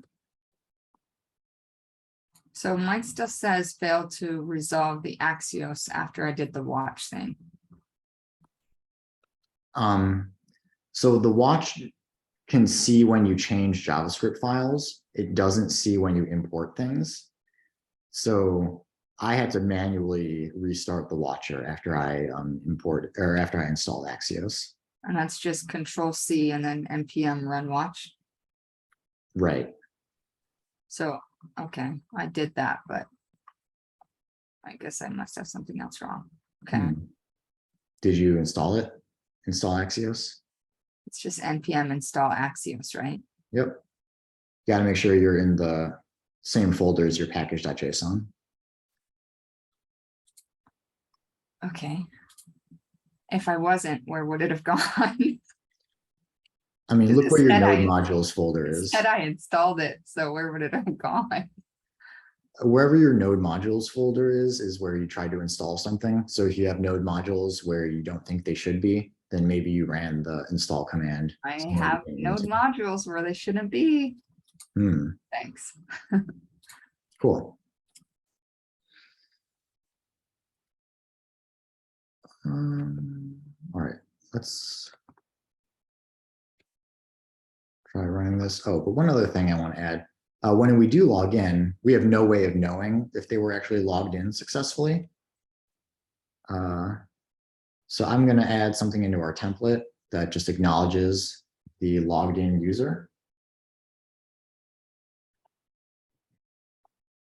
Did you mean we don't have a way of knowing they've logged in successfully on like the website end, or the user doesn't know that they've logged in successfully? The user doesn't, because nothing changes on the Okay. screen. Yeah, okay. Yeah. I had it so, I mean, when I did user auth a while back, I had like login in the top right, and when you do that, it changed to account if they were logged in. So like little indicators like that, or is that what you're talking about? Stuff like that would work, but here I'm just going to give them an explicit welcome message. Okay. So remember, at first, user is going to be undefined, or it's null, I'm sorry. So when it's null, then we just don't display this at all. But then when the user is defined, that has any value, then we do display this paragraph where we will interpolate the user's email. And so they will feel welcomed to our website. Okay, so I refresh the page. We still don't see the welcome message. Counting works, that's great. So we're going to try to, let me just check the Django console. I'm going to clear this real quick. Going back to my app. We sign up. Got a response from the server, status code 200. So it looks like that was okay. Actually, nothing in the server because don't have any console logs in my sign up route. So I'm just going to trust that that worked as intended. Now we're going to log in, which again, in a more elegant application, we would be logged in automatically after signing up. But I haven't implemented that, so I'm just going to manually log in after signing up. So now we log in. So it looked like that was successful. The page reloaded, and now I get this welcome message. So let's see what that looks like in our console. So we got a bunch of output here because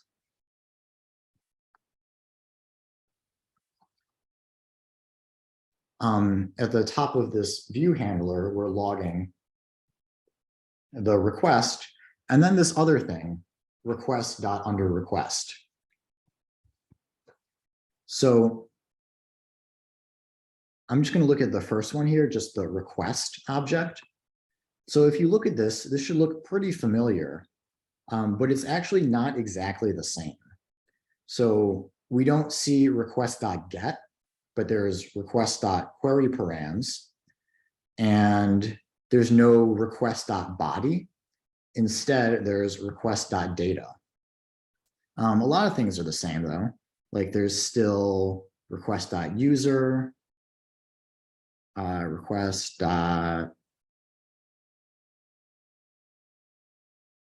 Other stuff. I guess that's the only other really familiar thing here. You're saying, what are you comparing that to? Like the same as what? As what you would expect in the request object. My point though is that this is actually not the original request object, but this is the Django REST framework version of the request object. So because I'm using this API view decorator, Django REST framework replaces the request object with a similar one that it thinks will be more useful to me. And so that's like part of that is having request.data instead of request.body, which gives me the parsed body as a dictionary instead of just giving me the raw data. So that's one of those little useful features. Now, if for some reason you decide that this is actually missing something that you need, and you need the original request object from Django, not from Django REST framework, so that's available too. That's request.underRequest. So that's the second thing I logged here. This guy over here, this is actually the default Django request. So this has, fields we've seen before like cookies, get, and I guess we haven't looked at all of these properties, but my point is that request.underRequest is the original Django request object, which sometimes you'll need it. And if you do need it, this is where it's at. But ideally, for the most part, if we're using Django REST framework, we can use their version of the request object because it's going to be mostly the same, but a little bit more useful.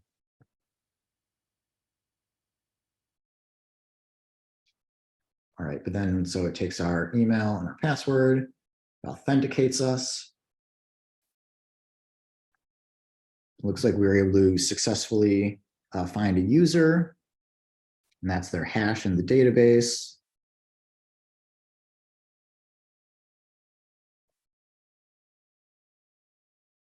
We can't see the log on the front end anymore because the page refreshed, but I'm pretty sure we got this success response because now we can see whatchamacallit, my email address is on the front end. So clearly my who am I function was able to figure out who I am.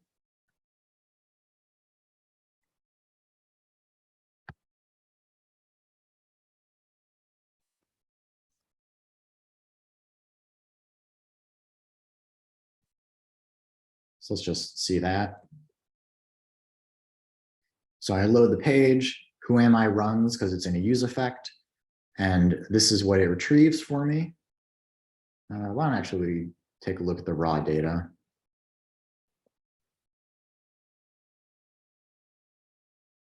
So in case you're, oh gosh. So because the front end has to rebuild every time I save, if I refresh the page too quickly, then I might actually refresh it before the file is built. And then Django just thinks everything is broken. So I just refresh again, that's fine. Yeah, so this is the actual raw data that Django is sending down. So there's the response.data, that's an array. The first and only element is the data that I'm looking for.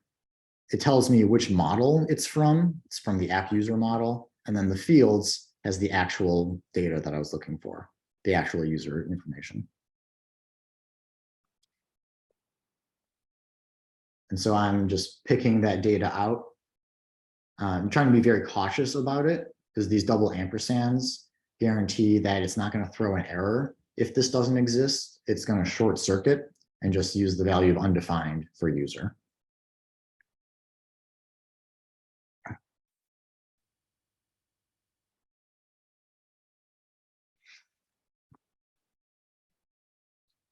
All right, what questions do we have about what we've done so far? You said the double ampersands makes it so that it won't throw a user back to like the client's page. It will just, if you were just console logging or whatever, it would just say undefined or something. Right, the ampersands are to prevent throwing an error. So, for example, how is that helpful though? Because wouldn't you want to know that there was an error?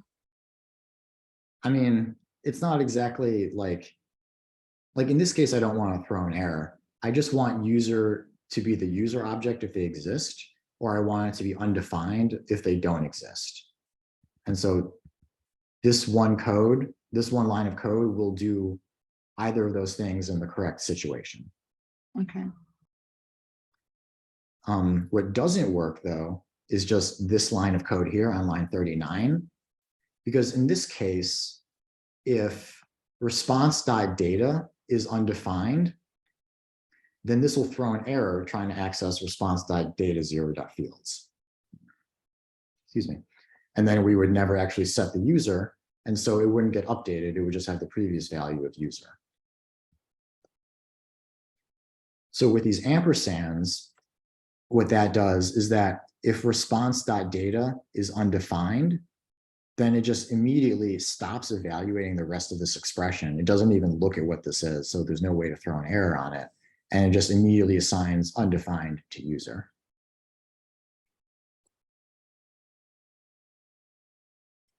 Sound good?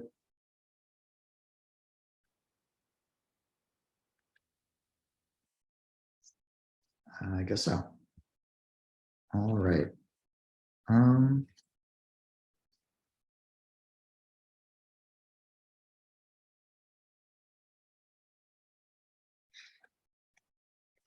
So I signed up, logged in.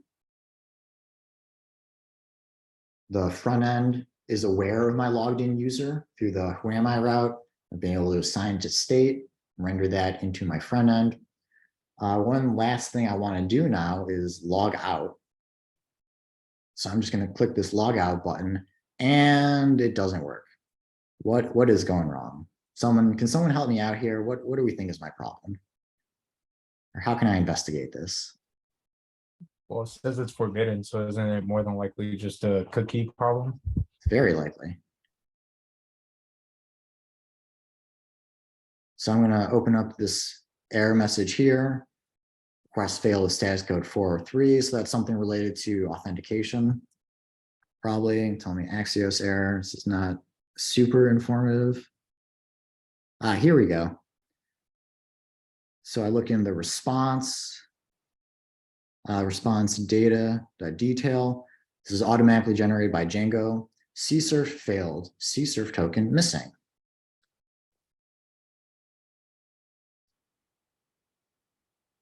So like I was Why didn't saying, they just start with that? Sheesh. that would be useful. Yeah, that should be the message probably, instead of just request failed with status code 403. Or the code or something. Yeah, I had to dig a little bit deeper than I would have liked in order to get, what the actual problem was.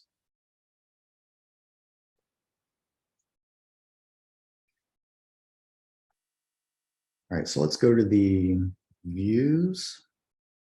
Where did I put those guys?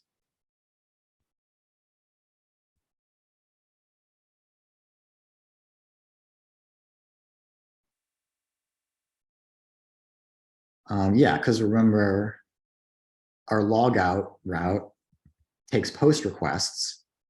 And like I was saying before, if you are authenticated, then you need to include the CSRF token for non-GET requests. So previously, I wasn't logged in yet. And so I was able to log in and sign up without the CSRF token. But now that, now that I'm logged in, sending the logout request does require a CSRF token because it's a post request. So now I have to configure Axios so that it can get that for me. So note though, that Django is already sending the CSRF token. I'm just not sending it back. So if I look here at document.cookie, and what's that? It's a CSRF token. So note though that this isn't my only cookie. If I go to application, I can actually see that there are two cookies that Django has set. So there's the session ID, but this one is marked HTTP only, meaning I cannot access it in JavaScript. The CSRF token does not have HTTP only set because I'm supposed to access it with JavaScript. This CSRF token here. So what I did actually is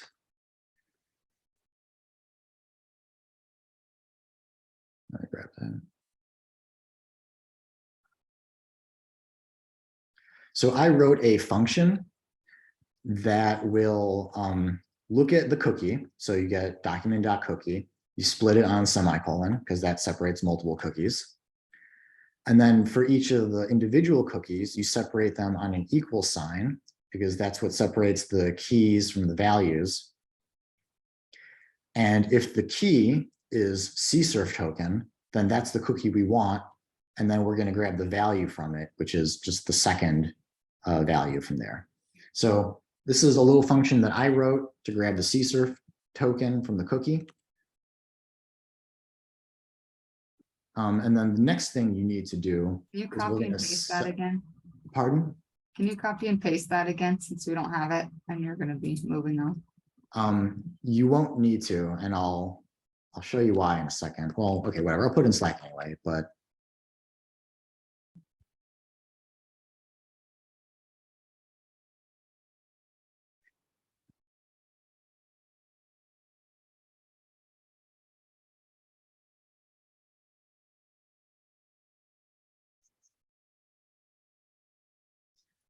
so note that I'm actually defining this function outside of my component because this function has really nothing to do with React.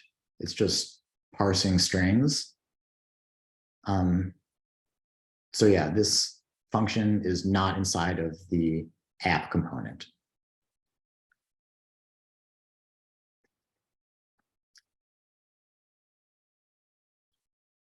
So yeah, I've defined this function here. And then when the page loads, we are setting a default header for axios. So we're setting a header called xcsrf token, and the value of it is just going to be the csrf token that Django gave us. And so by setting this as a default, whenever I send any request with axios now, it's going to automatically have the csrf token included as a header. So that way Django will allow my requests in. Excuse me. So I was saying before that I did write this code by hand. And in hindsight, that was kind of a waste of time because if I had just gone to the Django documentation, the Django page for dealing with CSRF, not even 2 pages down, they provide you pretty much the exact same function that I had written myself. So I really should have just checked the docs to begin with and just copy and pasted this from them because it's basically the exact same thing.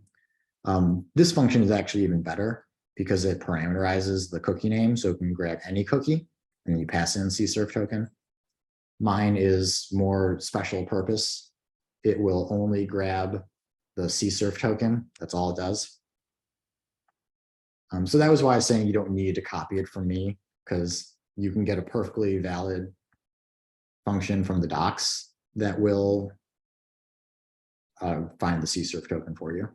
Like Well, so if that's a Django function, wouldn't you have to pass that to your React? I mean, this is JavaScript. Oh, It's just the Django folks know that you're going to have JavaScript at some part of your application, and it's going to need to provide cookies, provide the CSRF token to the backend. So they give you this JavaScript snippet. I thought you said that JavaScript couldn't grab the other cookie. It can't grab the session ID because the session ID is HTTP only. But the CSRF token is not HTTP only. So we can access that in document.cookie.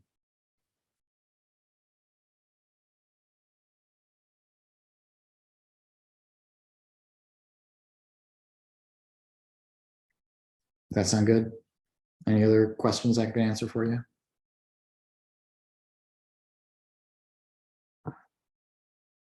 Francisco? So I noticed that you have all of your URLs built in for sign up, login, and logout for the individual views, but they're not rendering anything. So when you click on sign up, login or logout, is your actual local host changing the URL path Nope. as you're clicking through them? Nope, this is a single page application. This is just this home route is the only route that sends HTML. So sign up and log in, log out, those are all AJAX requests happening under the hood, behind the scenes. You know, kind of an exception is that the login is going to refresh the page after the request, but that's not because I sent a request. It's manually refreshing the page and in the response. So then are you just creating those URL paths so that it won't create some type of error? Which URL paths? So in your URLs PY, in your app, I believe, the path for login, logout, and who am I? Mhm. So those are just you're just creating those so that they will actually run the view and the view won't fail, or what's the So purpose? these are for AJAX. These bottom 4 routes are supposed to receive JSON data and then respond with JSON data. I mean, they don't have too much to respond with in this case, or well, who am I sends JSON data back. But I guess the main point is that these are for AJAX requests. So they're not expected to send HTML, and it's not going to refresh the entire page with whatever the response is. Okay, thank you, appreciate it. You're welcome. What other questions do we have?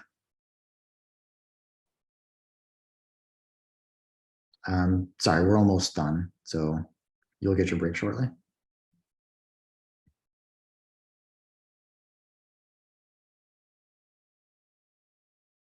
All right, let's continue then.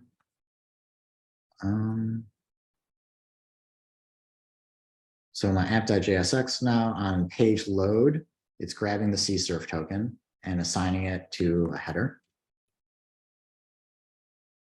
So now I refresh the page, it tells me the token is this, great.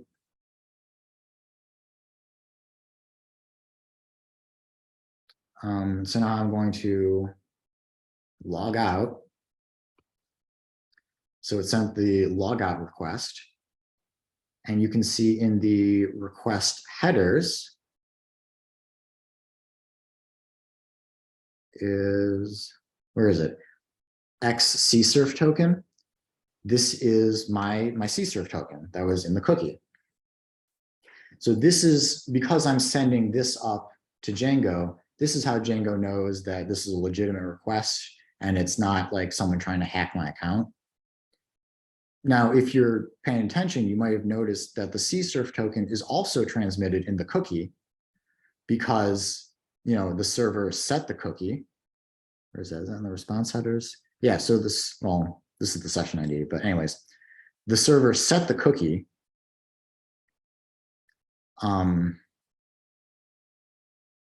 So because the server set the cookie, the client is going to send it back in every request.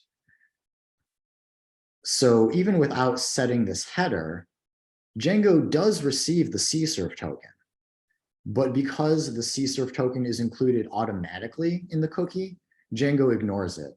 It says like, hey, like I do see you sent the cookie, you sent the CSRF token here, but because it's in the cookie, this was sent up automatically. So I don't know if you actually did that intentionally or if someone is hacking you and tricked you into sending this token automatically. Whereas if you include that token not in a cookie, but in this X CSRF token custom header, that means that like someone had to manually include this token in this custom header, and it wasn't just automatically included by the browser. So we're basically just doing this extra step just to prove that no one was taking advantage of automatic browser behavior. And also just for reference, if you see X in front of a header, that means that it's kind of a custom header, that it's not one of the like really famous ones that every server should recognize, but it's maybe like just for some specific application.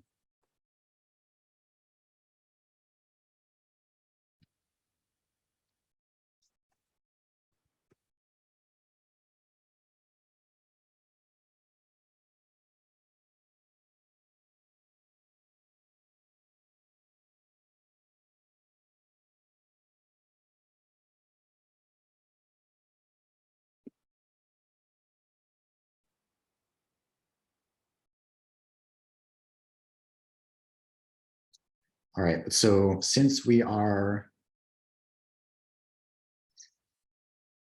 automatically getting the CSRF token from JavaScript, and then we are using axios, where is it? And then setting the default header, as xcsrf token is the result of this get csrf token. And according to Django, where is it?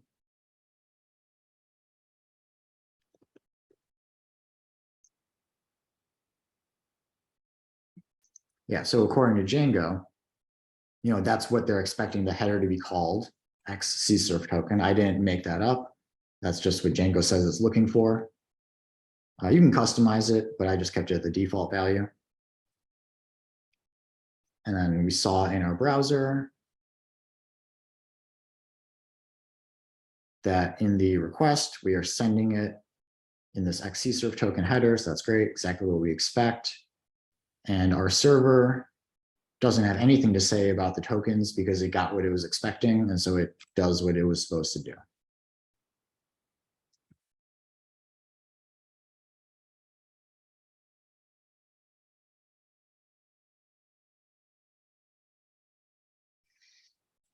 Okay, so that's all the content I've got for you today. That's in a nutshell, the things that you'll need to do differently to get Django and React working together. I hope this doesn't seem like too much.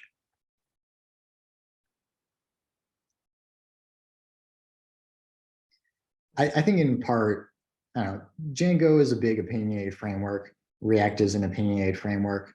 So it takes a little bit of finagling to get them working together. Some other frameworks are easier to integrate, but I don't think this is too bad in the grand scheme of things. Dalton, you have a question? Can I just see the logout code again?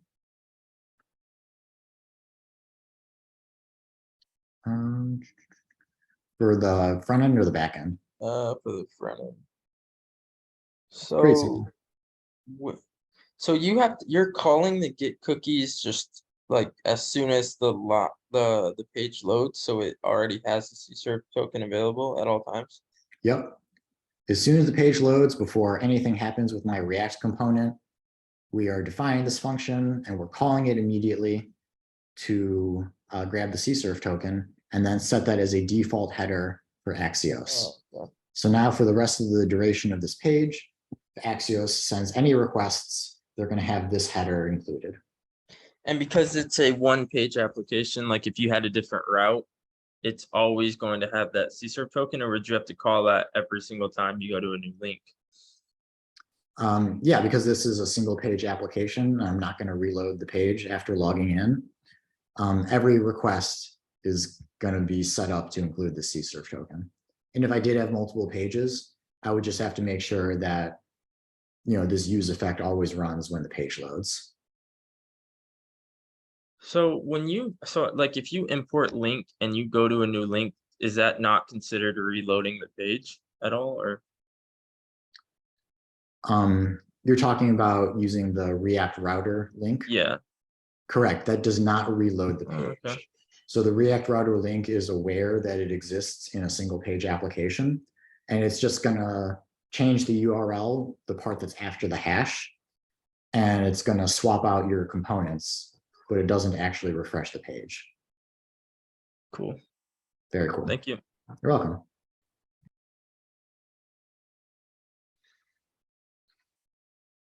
What other questions have we got?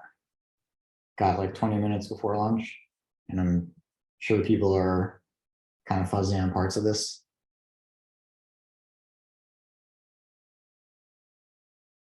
Oh, can I see your views.py again?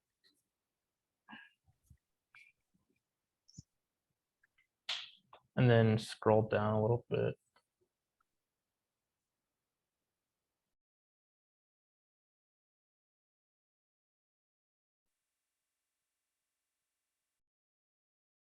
Okay, thank you. Mhm.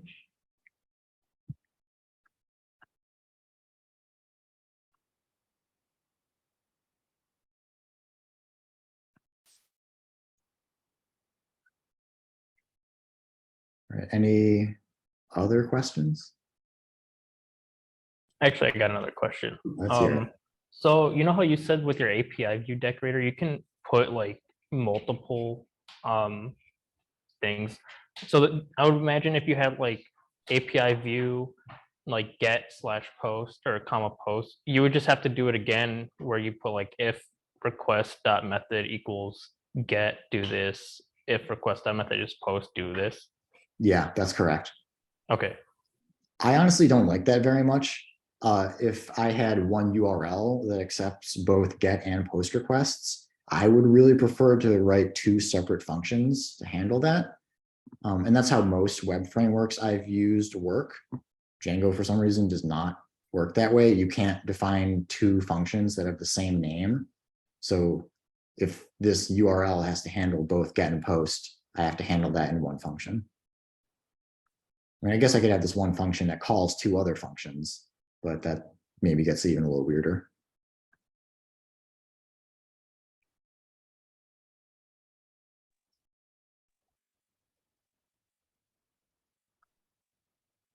Young has a question in chat. What's up?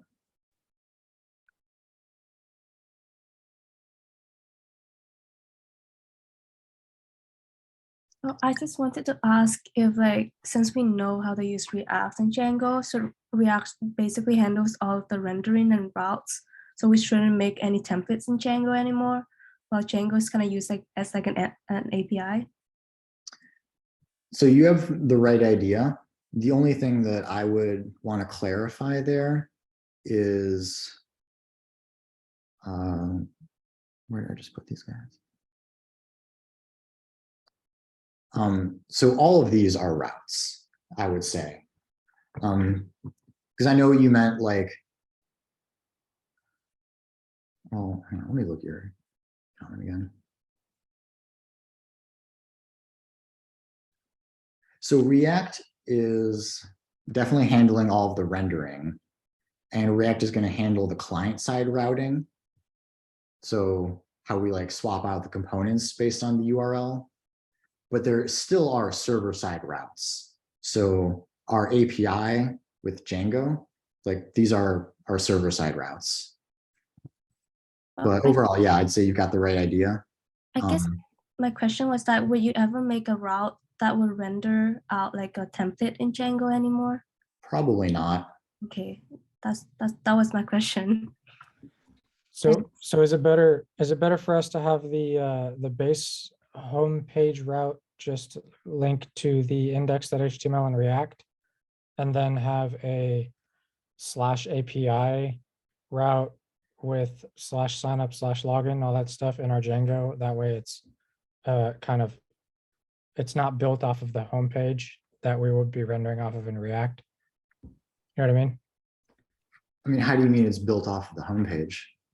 I guess if it was just homepage /signup, that's kind of a route associated with the base page that might conflict with, I guess, unless you don't anticipate having a /signup on your. I mean, yeah, okay. It's a matter of that doesn't interpretation. conflict, right? So like the homepage here, this is, really /, this is the root of the project. And so sign up, this is at /sign up. So I guess you could consider it as being underneath it. But as far as the server is concerned, these are two completely separate routes. Yeah. So like, to say it a different way,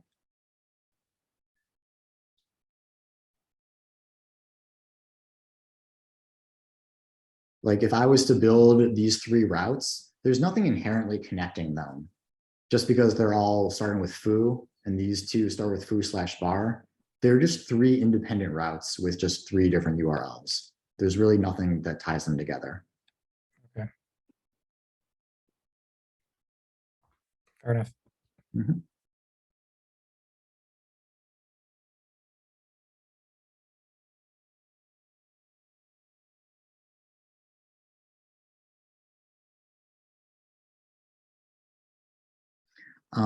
Skylar's asking if you can use Django views as well as React.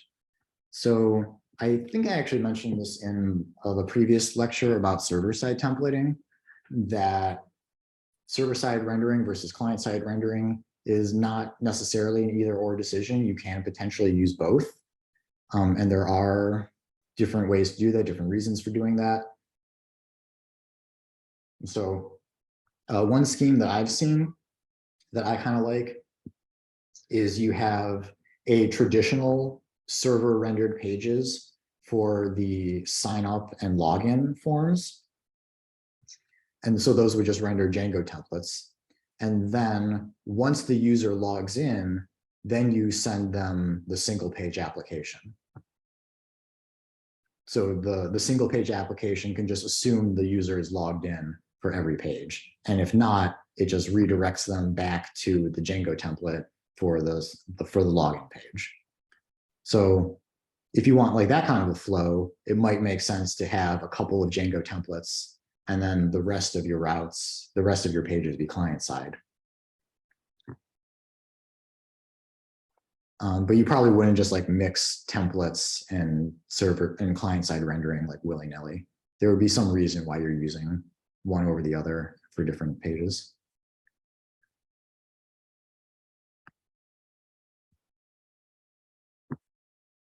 But yeah, you definitely have the ability to do it. All of your URLs are independent from each other. So, you know, what I do in this view has nothing to do with what I do in this view. I can render a template, I can send JSON data. I'm a programmer, I can do whatever I want to.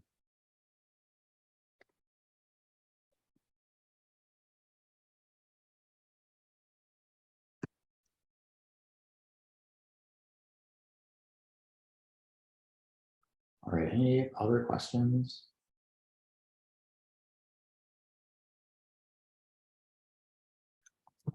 All right, on that note then, if there are no more questions for today, I think we're going to conclude today's lecture. Thank you very much, everybody, for your time, attention, engagement. A lot of great questions today. Definitely would have been finished far too soon if you did not ask so many great questions. So thank you.